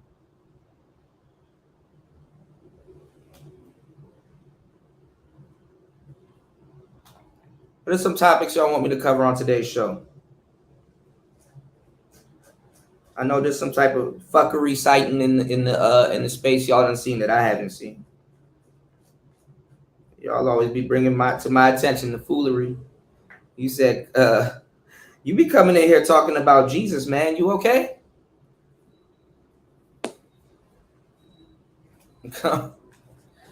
Believe it or not, church folk, believe it or not, some of us are more saved than y'all that get up and go to church every day.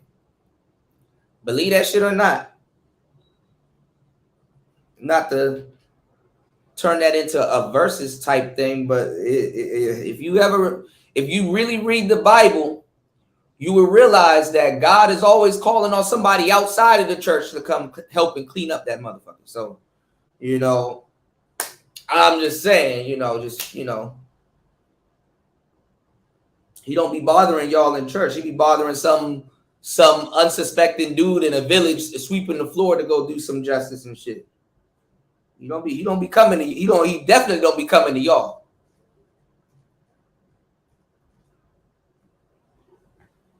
I'm just throwing that out there. You did? I don't even know what I'm.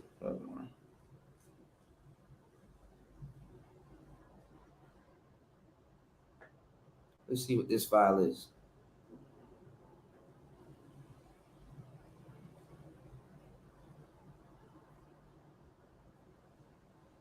I need to learn how to save my projects without using a whole bunch of space, man.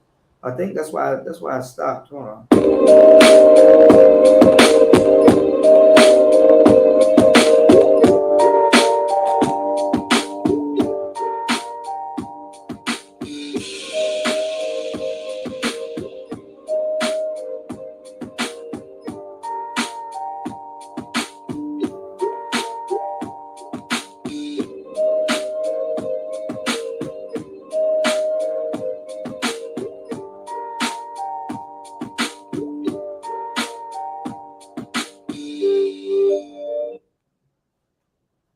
Oh, wrong.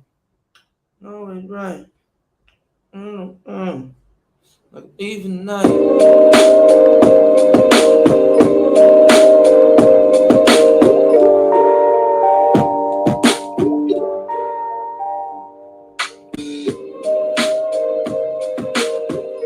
You said the best fuckery fuckery came from GMT Docs and Green Gorilla. Whoa, what? What? He said, I did not watch it. He had fam real name and face under the thumbnail. Fam got a PhD, but it's in nothing. Damn. Y'all going crazy, man. Wow. I like Green Gorilla. You know, the G with the PhD. This is the thing, though. This is the thing, and I definitely want to talk about it on today's show. I'm definitely going to go in a little bit more deeper on it. But, like, Dr. T.S. Johnson just dropped a book. I don't hear nobody talking about it. You know? And I like Dr. T.S. Johnson. You know? Definitely lent a hand to him over there. You know, I like Dr. T.S. Johnson. That's a good brother. Nobody here celebrating it. Nobody here is like, hey, you know, come through. We're going to do a reading party. Nobody doing none of that. That shit crazy, man.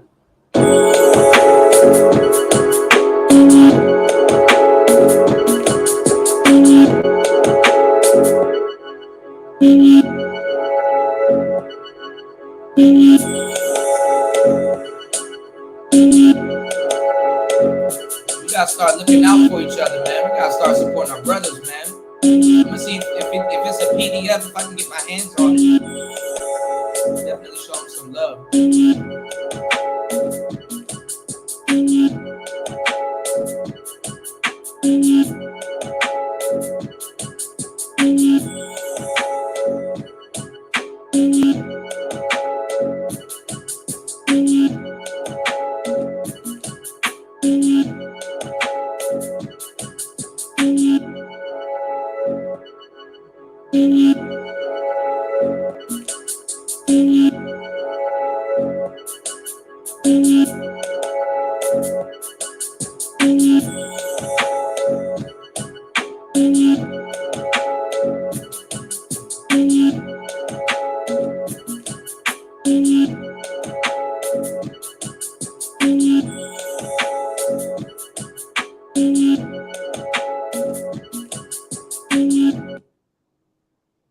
I can't wait to put author in what I got going on too, man. So I got some stuff. Actually, I should take an extra hour and finish up some chapters that I'm working on. I gotta take a break from some of that stuff though, man. So that's why it's kind of therapeutic to sit down and kind of just kick it with y'all for a little bit and work on a little bit of music behind the scenes, and and plus y'all get to see I'm a real dude. Fucking bad dude. I get to kick it with y'all and shit like that, and talk to y'all about some of the stuff that's on my mind also. So.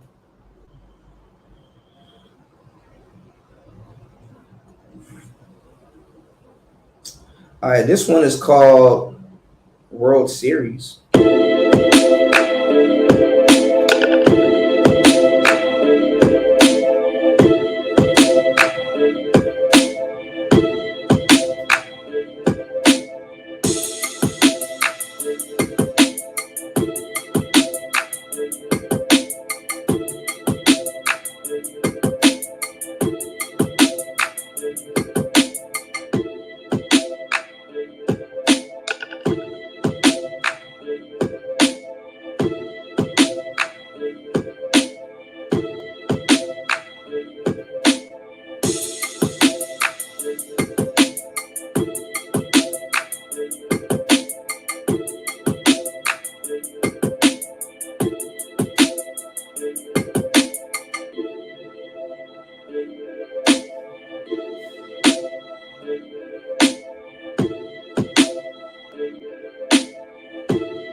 Ooh, that bass.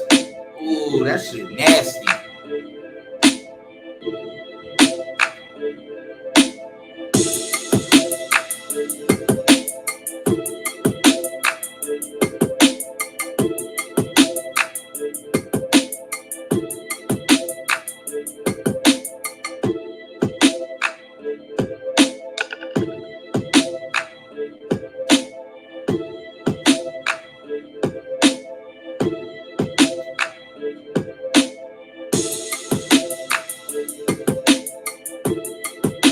That shit gonna be fire. This beat tape gonna be a vibe, man.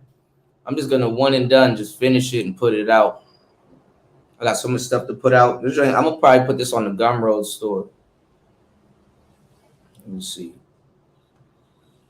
I just need to come up with track art and stuff. All right, this one is called Vibes.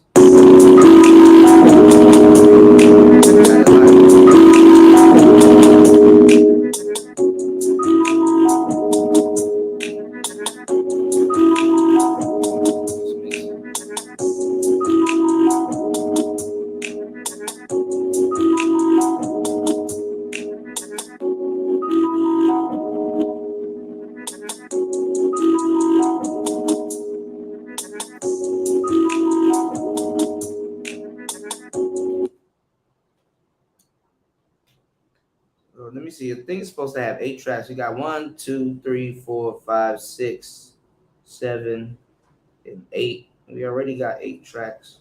I'll probably do 10 tracks. No, 9 tracks.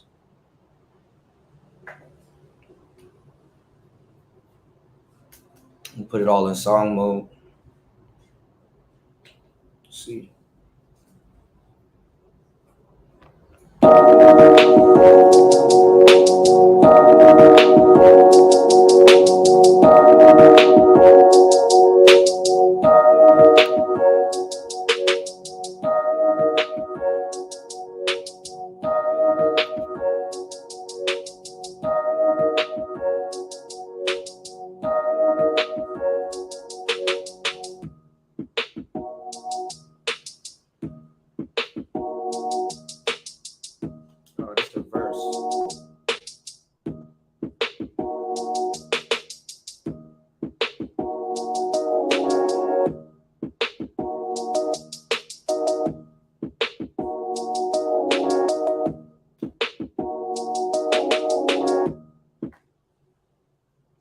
But yeah, man, damn, man, bro got Green Gorilla, the G with the PhD.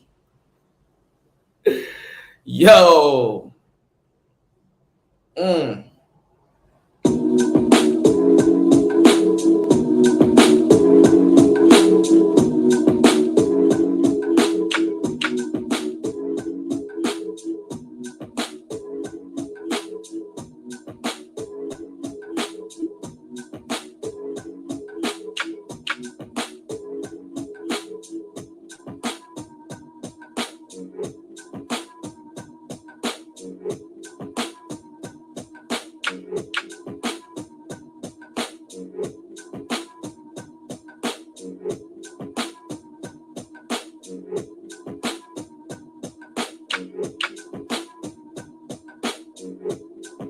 See,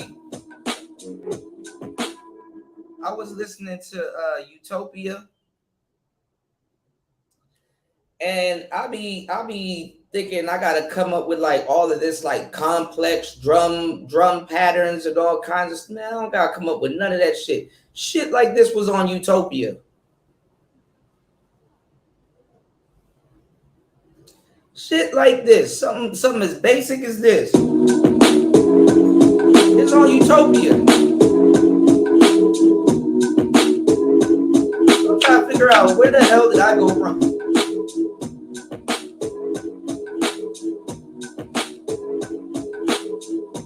Not saying that it doesn't sound bad.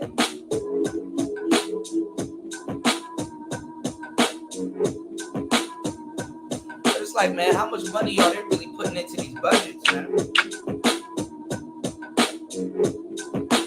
And then not even y'all. Then maybe that's just me bugging as a producer, but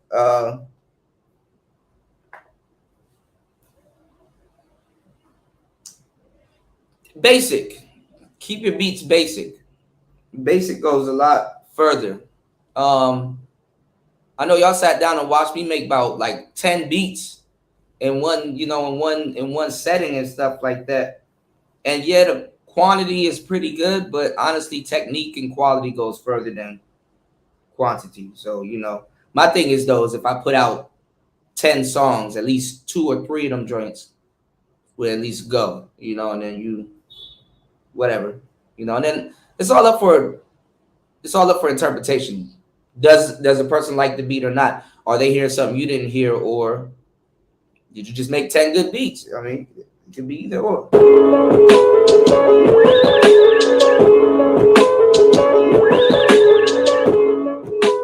So basically batch recording.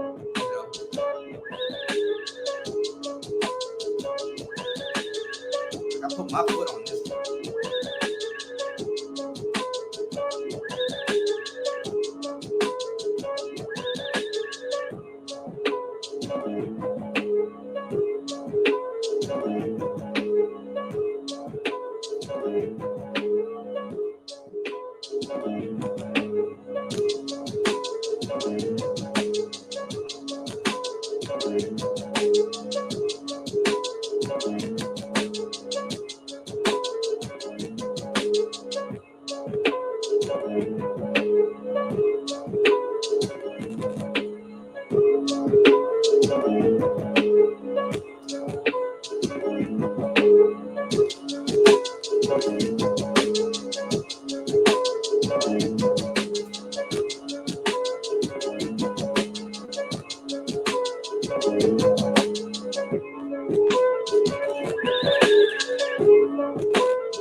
Turn that down.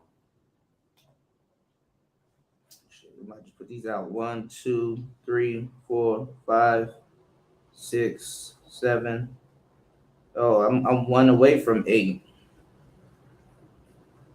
Probably make 2 or 3 more beats probably later on today, and run through the whole session. Take an hour or 2, sit down, mix all of them. And then we listen to it, and then we'll put it out. It'll be the Manosphere Beat Tape. What should I call it? Manosphere Beat Tape Volume 1. MBT. But yeah, man. MPC, man. Changed my whole life. tell you the truth. But anyway, all right, y'all, give me about an hour. Let me take a shower, and we're gonna start this morning's radio show. You know, we got a radio show this morning. I might put out a poll, see what cover what stuff y'all want me to cover.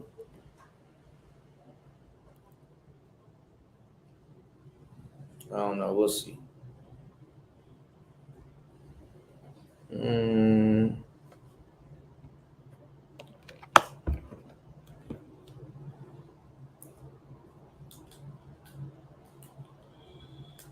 But yeah, I didn't expect the G with the PhD to get put out there like that. That's fucked up. But I don't know. Hopefully they over there supporting Dr. Tiasan Johnson. Hopefully they support what he got going on. Let me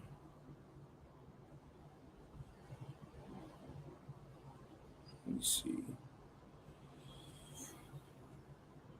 Okay. But yeah, Walt, if you come to Thailand, Nung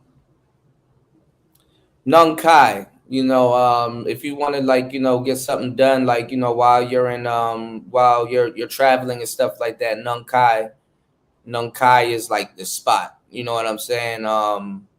You get decent nightlife. You got good, like, you know, restaurants and stuff there.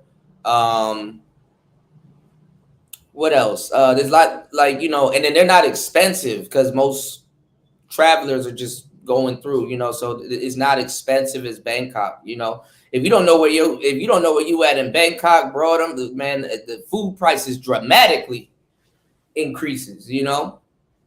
And then now, like I said, Thailand been doing too much though, but Bangkok's doing a little too much. They like starting to absorb like neighboring cities and stuff like that. So places that never was called Bangkok now is getting called Bangkok. You know what I'm saying?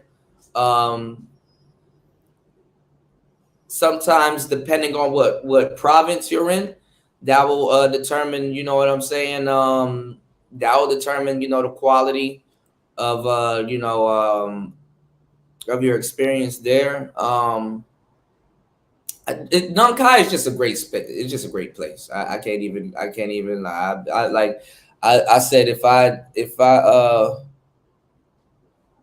was to, you know, kick it in Thailand again long term, I'd be in Nong Khai. And there's a lot of talented people in Nong Khai also. And then, like, you know, you don't got to do no big wild bus ride or no big wild traveling just to go back and forth between Laos and Nong Khai. The thing is, though, this is the trick to really get all your visa runs, or if you're looking at it as a visa run, out the way. And I've learned this a minute ago, going through hell and high water.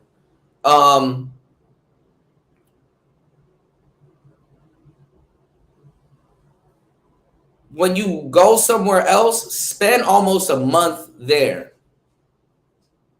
You know what I'm saying? When you go somewhere else, spend almost a month or two or maybe 3 in the next spot, you know? What that may lead to, though, is heavier travel. You know what I'm saying? Because, like, even when I came here last time, I still had a spot back in Thailand. And, like, some of the equipment was here, and then some of the equipment was in the other spot. So I was like, damn. So, like, if you're gonna go somewhere long term, or to get trust me, you'll thank me later, to get your full extension or whatever, travel, like, you know, go somewhere for like a month or 2 weeks or something like that out of the year, and then, you know, when it resets, then you're good. The reason why all of these countries in this little golden triangle in this area that we're in, the reason why they play those games with foreigners and stuff like that is because they know that the foreigners are not going to use their they're not going to use their extension to its full potential. They're not going to use it. You know what I'm saying? The most, it's only going to be a handful of people. So it regulates a lot of different stuff. And then also too, you got Thai people doing the same thing, going back in between Laos and in Thailand and stuff like that. Like they will come here and be able to get, let's say, they sell fruits or something like that. They'll be able to come here and get like some fruits cheaper. But the hassle is going back over from here to Thailand, and then go to a market and sell it. You know what I'm saying? So they're kind of, their game is just basically to travel and bring certain things back across the border and all kinds of just different stuff. So people be doing all kinds of weird but resourceful stuff, between here and Bangkok and stuff, and Nong Khai. You know what I'm saying? Nong Khai is basically a hub, and then all the Isan people up there, and then to the, depending on where you are, to your left, then you got Chiang Mai, and then a little bit north Chiang Rai, and then like I said, this is kind of like an in between point. So this is kind of like a district if you look at it, like in the DMV area. DC wasn't really supposed to be a city. It was supposed to be a district where people kind of pass through, go into either New York, Philly, Boston, kind of north and south. Or if you're going south, you're going that way. Or if you're going to Baltimore, so it's like a place where people kind of come through. But it turns out it ends up being a dope place to stay, because you can be a hop, skip, and a jump from a lot of different places, depending on where you are. So that's kind of what's going on out here, So, and then shit, you can go to Qatar. I heard Qatar is dope. A lot of people. I came through Qatar, but you can go to Qatar. You can go to Qatar. Like I said, you can go to Myanmar. You can go to India. Like, it's amazing when you sit back and look at what part of the world you at. You're like, damn, I could just, like, I could take a bus ride to China. Y'all. I could take a bus ride. It didn't dawn on me until the other day. I'm like, I could take a bus ride to China. But it's expensive in China. And then I don't know how they treating it. I heard it's not bad though. I talked to a producer that was in China. Oh shit, hold on, y'all. That was in China, and that stayed. He stayed like I forgot exactly where he said he stayed, but it was a producer that I was talking to when I was in Nong Khai. I got some videos and stuff. I gotta find where my damn phone is. It's somewhere out there, but I didn't know he used to produce for OG Mako. To do that. Bitch, you guessed it. He's to produce for him. He used to produce for this other dude in Atlanta that a lot of people are biting off named Key. And he used to produce for this other dude named Father. And I was like, damn, me and my friend, we were just talking about Father and like Key and all the other cats. And then here I am. I'm out here randomly, and I ran into a dude that used to produce for both of them and stuff like that. And I'm like sharing music and showing them some of the stuff that I got going on right now. And then I ended up recording a cover song. I ended up engineering and recording for him, but I ended up recording a cover song for this 3 Doors Down song. And then I ended up also running a recording session with his friend playing the acoustic guitar. But so I got an acoustic version. I didn't bring my SM7B. I brought my SM58 out there. So I got an acoustic version. I got another version where it's like on an amplifier, because if you plug in an acoustic guitar to like an amplifier, the amp can color it a certain way to make it sound like it's an electric guitar. Right? Yeah, y'all a tip. So yeah, and that song is pretty sad. That 3 Doors Down song. So but anyway, look, it's Player Talk Radio. Shout outs to everybody here. We're just kicking it behind the scenes. I gotta go clear off stuff off my desk. Right write some things down, and get ready for a radio show tonight. Well, this morning, and tonight for me, this morning for y'all. All right, sacrificing. All right, so y'all make sure y'all be there or be square. Hit the like button, subscribe, and support the channel. Support the channel. Support the channel. If you guys are enjoying the show, support the channel, because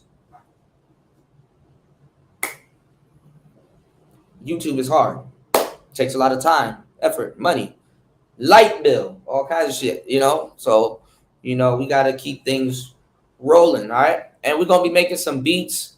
We got a video game stream coming up very soon. Shout outs to War Master. We're going to be playing Mass Effect. We're going to be playing Mass Effect, all right? What's going on, Underrated Darkness? Peace to Underrated Darkness in the building. Y'all go support Underrated Darkness also. I didn't see it until later. I logged into my other page, bro. I didn't see that you and Aunt T did something a minute ago. So y'all support Underrated Darkness and Aunt T. You know, two of the best brothers that we have on YouTube right now. They did a show. So definitely go check that show out. You know what I'm saying? So, you know, y'all sub to the Sigma Lifestyle. I don't know why y'all not subbed, but if you are subbed, yeah, head over there, leave a like and stuff like that. And let's let's get this all together, man. Shout out to my brother Rayology. When y'all see him in the building, hit the like button, sub to his channel also. We got a lot of brothers that come into the space or that comment, and a lot of you guys don't know that they are content creators also. So I know y'all don't get to see it in the manosphere as much because nobody helps other brothers or help them promote their things and what they got going on. But trust me, I do. You know what I'm saying? I do. All right. So look out for the show. We look out for you, man. And I got some commercials and stuff that I need to record and put together. I just got a lot on my plate. So the best thing I need from you guys, I got a lot on my plate, but I am getting a lot done. I am working every single day, especially more when this camera is off. So trust me when I tell you, only thing I need from you guys is to like, support the channel, and share. You know, that's all I need from you guys. Hit that like button, subscribe, make sure the bell is on because I am shadow banned. Support the channel and share. Just all of those things you can do on your phone or on your computer. It's just a click of a button, okay? I'm not asking you guys to go set up a camera. I'm not asking you guys to go set up some lights and stuff like that. I'm not asking you guys to do nothing else but to enjoy the show, like, share, subscribe, and support. You did? And I'll take it from there. You did? Plus I gotta catch up with Underrated Darkness. I gotta catch up with Aunt T. I gotta catch up with Miss V.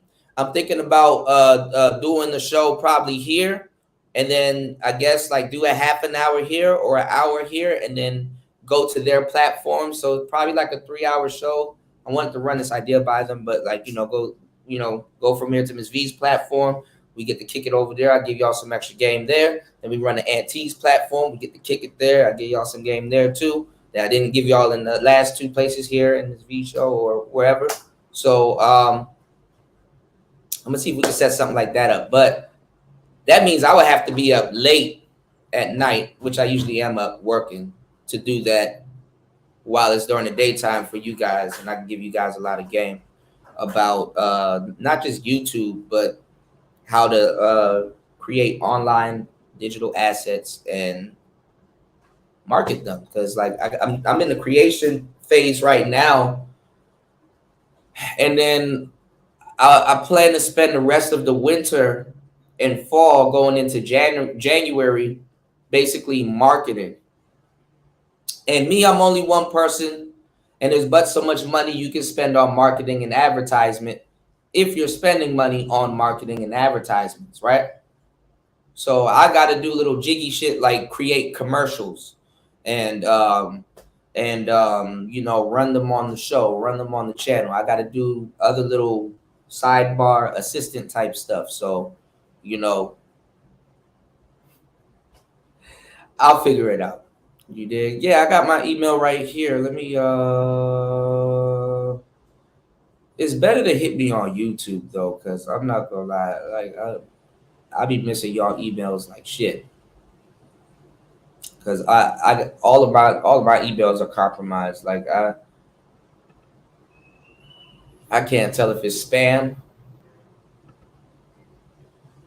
or sometimes they be putting shit in the spam folder. Google be doing me dirty with the emails, you know. I got to actually I'm gonna have to start using my artist email because that's the email that I feel the most comfortable with now. You know, being able to get everybody's email if you guys email me, you know. But we have a Discord. I don't have my fucking phone laying around so I can share. I will share it on the next show. We have a Discord. And I'm gonna start using. We have a Discord. Y'all just check out everything. We got the Discord. If y'all look under this video, y'all should see the the Stylesphere store. That's my Stylesphere store. If y'all look down, and y'all should see some merchandise. Y'all should see some hoodies. I think a tie-dye shirt, some red hoodies and stuff like that. Man, y'all go get some merch right now, man. I checked it out. Good quality, everything. Is superb. Now's the time to start getting your hoodies and stuff like that because it's gonna be cold, and then the price of all kinds of shit about to start going up. So you know, if you want some good urban streetwear, man, head over to the Stylesphere store, man. I got the Stylesphere shop down below. You know, go check out some of the clothing and stuff over there. We also got the Gumroad store where I'm about to have exclusive stuff up for sale. The book will be for sale over at the Gumroad store before it'll be on Audible and Amazon and all them other places. So I'm going to make sure I produce it first and then send it to them because they be asking for some weird ass files and stuff. So I would have to convert all of the files that I make and send it to them. If you're planning on getting the book when I drop it, have some space on your phone because them are some high quality files. And I don't know if they're gonna zip it down to MP3 or whatever, but it's like 10 not long chapters, but they're I'm giving y'all the game, like they're lengthy. I'm talking about some crazy shit in all of them, so they're lengthy chapters because I go into detail about certain things, you know. So and certain chapters are longer than others because certain topics that I'm covering on that chapter simply doesn't require it to be that long, you know. So definitely check it out. All right, and I will have some free chapters up very soon. I already got some stuff already done, but I'm on the last 2 chapters and the foreword of the book. So that's going to be a challenge, but I can't wait to add author to what I have going on. And, you know, instead of narrator, because I've narrated and produced other people's audiobooks and I've produced their stuff. So I know what it takes to produce, but this one is mine, you know? So, and I got other little smaller books coming out soon. Like how to create lo-fi music, how to create certain things. So I'm like juggling, not just Manosphere stuff. I'm juggling stuff that I'm doing right now, producer stuff.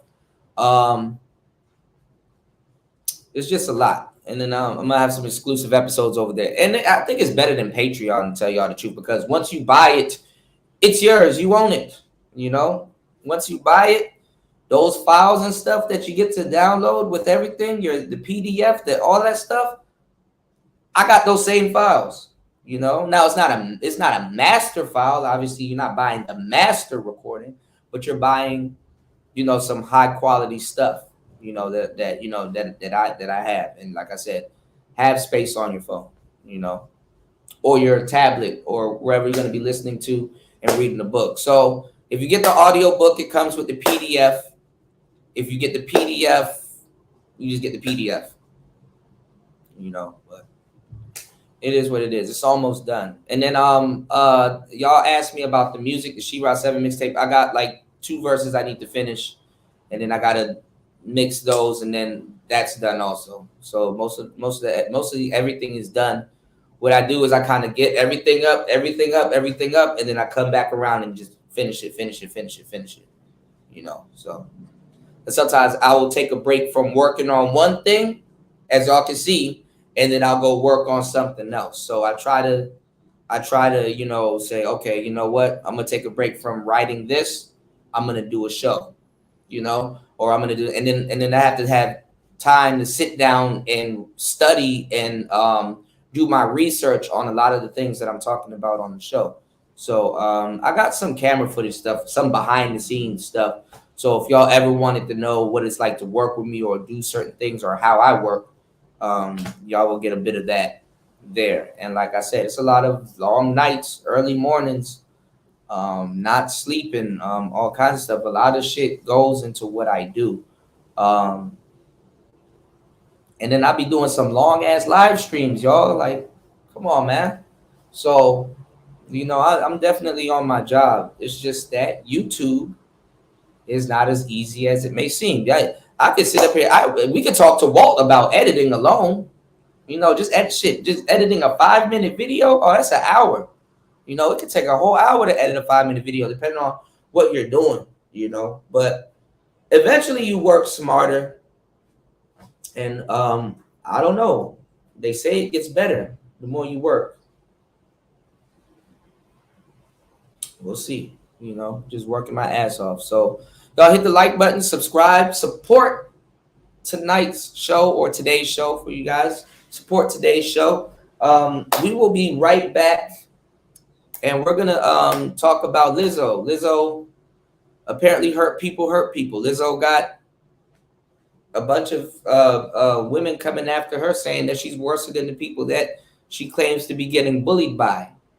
You know, I think didn't recently she got into a relationship, or she's in a relationship or something like that. Sometimes that happens, you know. I don't know. All right, I got you underrated. I gotta get my phone, but it doesn't surprise me, you know. O'Shea, he's going at it with Dr. Boyce Watkins. That's funny in and of itself. Piers Morgan. Not only are they playing dirty in the black manosphere, but they playing dirty in the white manosphere. You know what I'm saying? Like they this is like the fifth time somebody's supposed to be ending Pearly. So we don't know what's going on with that. You said why they calling her why they calling her our belly? They said she had and she was talking about it on the show. They said she had broads eating bananas that were previously in some coochie. Hey, look, you know, I don't know.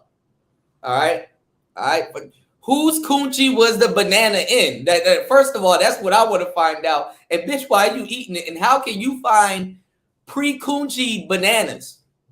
Like where we do that at? Where did that come from? First, I thought it was cucumbers at first, but it's 2023. Maybe bananas are softer than cucumbers. I don't know. You know, pussy power. You know, you never know. So I don't know what. And then what song of Lizzo's will get you that turned to do some shit like that? Like were y'all listening to Utopia and doing that shit, or were you listening to Lizzo? You know. And then you guys were telling me, that she was like singing some real raunchy shit, and there was like kids in the building. But then again, that's a parent's fault. You know what I'm saying? I mean, I know it's not morally right to be singing about sex and groping yourself and touching yourself in front of kids. But when you start seeing the zeros on that bag, like Lizzo is not getting like she getting a stupid bag. You know what I'm saying? White people love her. So She getting them white folks money. So I guess this is a part of it. Like you got to go through humiliation rituals and stuff like that. Like I saw, I saw this. It was a minute ago. I saw these two little white boys that they look like twins, right? And I guess they met Megan Thee Stallion backstage, and she was like, like she had her arms around him and shit. And somebody was like, they don't even know who the hell they was meeting. They was like, they probably thought she was a wrestler because she had on this outfit with like the mesh and shit like that. It's like, and Megan Thee Stallion, she not. That's a full size sedan right there. That's a big chick. She tall and shit. So it was like it was funny because they probably did think they were meeting a wrestler.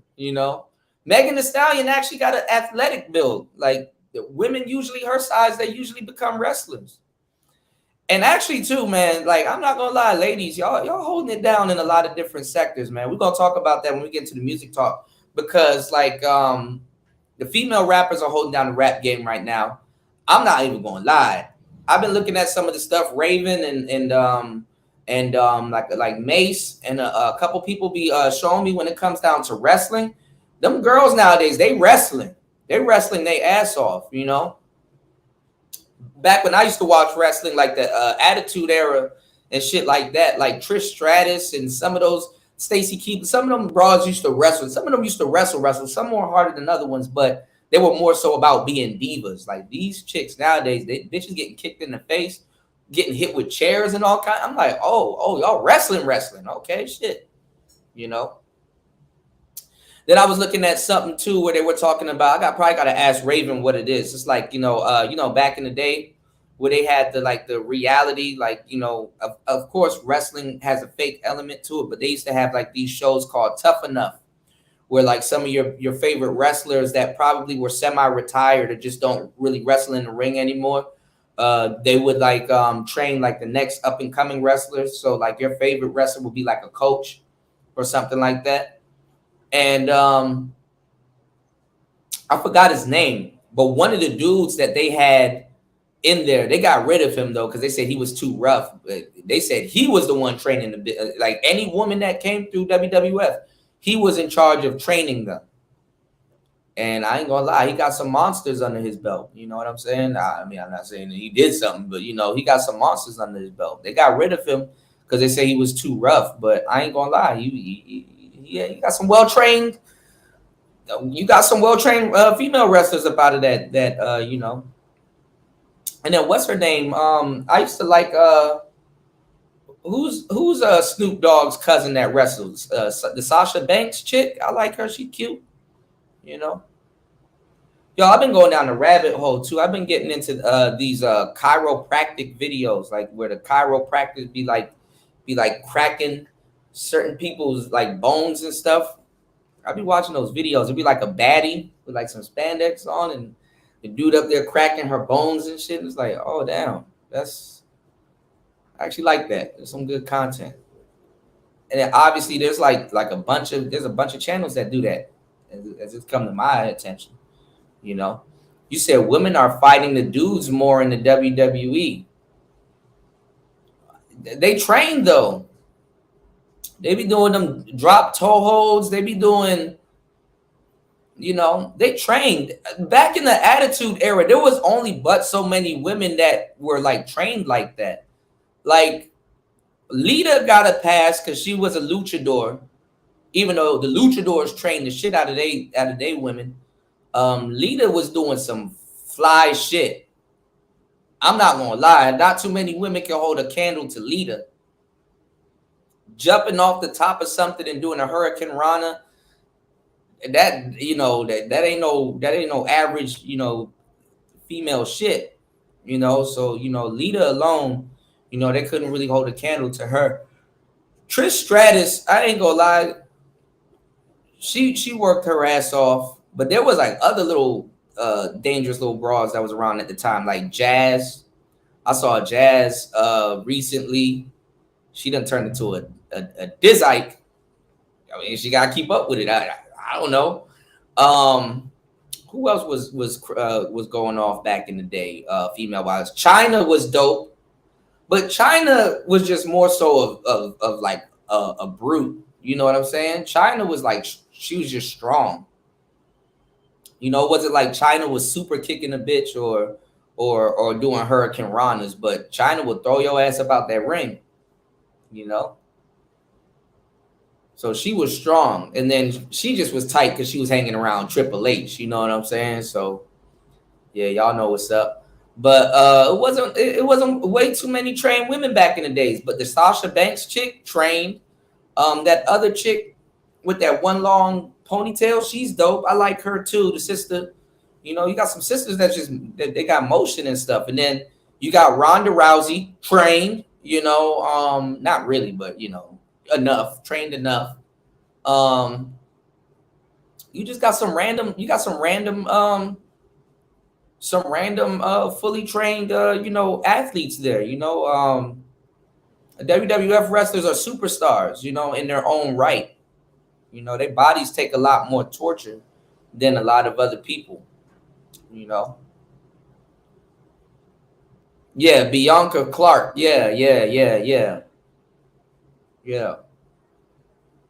But I ain't gonna lie, like the WWF always had some really good talent and stuff like that. Cause like 7-foot dudes and stuff, like the Undertaker shouldn't be able to walk on a rope like that and jump off and like, you know, plant his fist in the middle of your back and shit. Kane, I seen Kane. The people be sleeping on Kane, his big goofy ass. I seen Kane run back and like actually like kind of like sprinted forward. My bad, y'all. I need to get my arm cracked. I fell on my arm and my arm is fucked up. But I seen Kane like just like run and like did like a big old front flip, like a big athletic, not one of them big, you know, unmotivated front flips. He's just a big nigga, so you know he could just throw himself into. But I seen him do like one of them Jeff Hardy swanton bomb front flip over the top rope, and just obviously it was a bunch of people there that catch him when he was landing, but that shit was amazing. I didn't know he was athletic. And then I saw something recently where they were asking Brock Lesnar, because you know Brock buff as shit. They were asking Brock Lesnar, they were like, yo, like at the time when you came in, like who was the strongest dude in the WWE? Like he was like stronger than you at some point. Like if somebody was stronger than you. And he said at the time, and I ain't gonna lie, they were showing pictures of him too. This is before he like really took the mask off. Kane was strong as shit. Like he was the strongest dude. Like if you were to watch how Kane was doing his choke slams back in the day, you know, Undertaker, he'll have his hand on your back and kind of lift you up like this with both of his hands. Kane was one-handed niggas. Kane was one-handed and getting into it too, slamming your ass down. Kane was one-handing niggas. And Big Show wasn't even one-handed niggas, you know? And Big Show, he was just a big old dude. But Kane, he lift your ass up just like this by your neck. You know what I'm saying? And I'm not gonna lie, man. And it's into a hindsight that I'm seeing, like, you know, these guys retire. And like I think Kane is like the mayor of like Oklahoma or some shit like that. I don't know where he's the mayor of, but I was seeing like some old shows that how he still got his wrestling gear and like certain masks that he kept, and then some of them he auctioned them off because there was this guy that they got so much crazy shit going on now. There was this guy that they got that was following a lot of the wrestlers around and seeing what they still personally have and own and buying it and auctioning it off and selling it as NFTs and stuff. So I'm like, damn. And then you got like a lot of different collectors and people that are interested in like WWE memorabilia. Like I know this guy, he has a YouTube channel. He's dope. He collects the titles. Like he collects like the belts and stuff. Because I would think the wrestlers get to keep it, but obviously some of them don't get to keep all of their belts, or they may keep a certain version of their belt. You know what I'm saying? Like there's this guy that makes like the WWF belts, and they were talking about the redesign and stuff like that, which, you know, is pretty dope. I think the wrestler gets to keep an actual title, like the belt.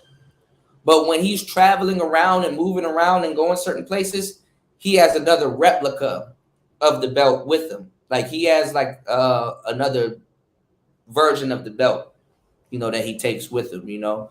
And that's the belt that they like be running into people's heads and shit and all kinds of different stuff. So I don't know if they get to keep all of the belts, but I think after a while, those belts, when they get damaged and they get repaired and stuff like that, they get put on the market. And I think he kept some of them. Like I forgot, like we were talking about WWE title belts not too long ago. I remember during the Attitude Era, the belt that signified the Attitude Era was Stone Cold's WWE title belt with the skull on it and the smoke coming out the mouth. Let me see if I can find that and show y'all what I'm talking about. He had his own custom belt. Like John Cena, his belt, that little spinning, we finally just now got out of that era. Man, they giving me hell about going to Google, y'all. Can you believe it? Hold on, y'all. Let me see. Stone Cold title belt. A lot of people don't remember this belt. This belt was fire. Look at this.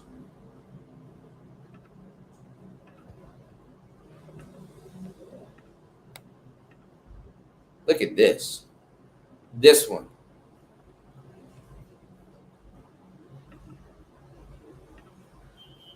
Y'all remember this one?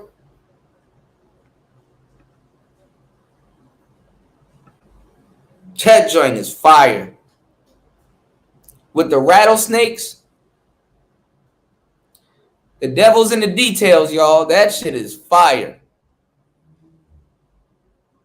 That's a creative championship belt right there.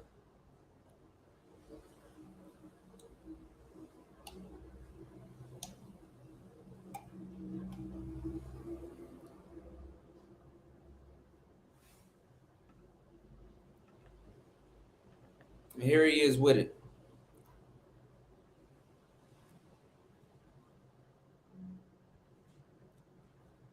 I like the Intercontinental belt. This one was dope. The Rock basically was famous for having this belt.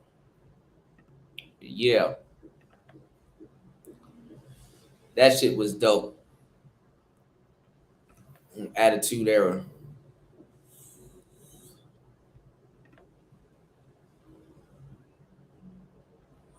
These belts, these new belts that Triple H made nowadays, them joints look weird. His beard is weird. His beard is weird. That ass. But yeah. All right, y'all. We out. It's Player Talk Radio. 2 hours and 43 minutes. Y'all get ready. We're going to have a radio show coming. It's Player Talk. We out. Peace.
Special Lebanese unnecessarily Ancestral push!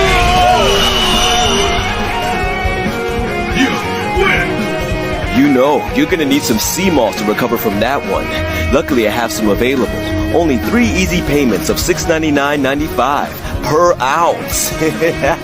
Call now to get your ridiculously expensive sea moss while supplies last. Also, Prince Charles is a vampire. First of all, I come from a long line of tricks and hoes. Yes, what's the eyebrow thing? I come from a long line of hoes. I'm not the first one, maybe in this generation, but it go all the way back to slavery time. And before then, with the Egyptians and the Moors, a long line of selling pussy. I'm not the first one. My auntie, my mama don't like me saying her name in my interviews. Grandmama, great-grandmama, great-great-great-grandmama. So was any of them in a $40 line? $40. Fuck you, nigga. You think you hard? Wanna talk shit? Pick up the phone, bitch. This the real shit right here. Shut the fuck up, you nitwit. You talking shit upon my shit, homeboy? You just a little punk ass, bitch, bitch. Fuck that.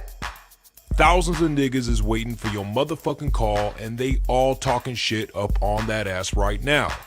Big niggas, thick niggas, curvaceous niggas, affectionate niggas. Come on, nigga. You want that true nigga shit? Let's call the line off top. 1213-373-4253. Only $4.99 a minute. These niggas is desperate. You call me fucker? Man, shut the fuck up, you tropical snake. 80s niggas. 90s niggas. Sleepy ass niggas. Nigga. Broke niggas. Baroque niggas. Parmesan niggas. Mystery niggas, revealed niggas. Fake niggas. Famous niggas. I'm alive, fool! Sensitive niggas. Yeah, motherfucker. I'll fuck you up. And once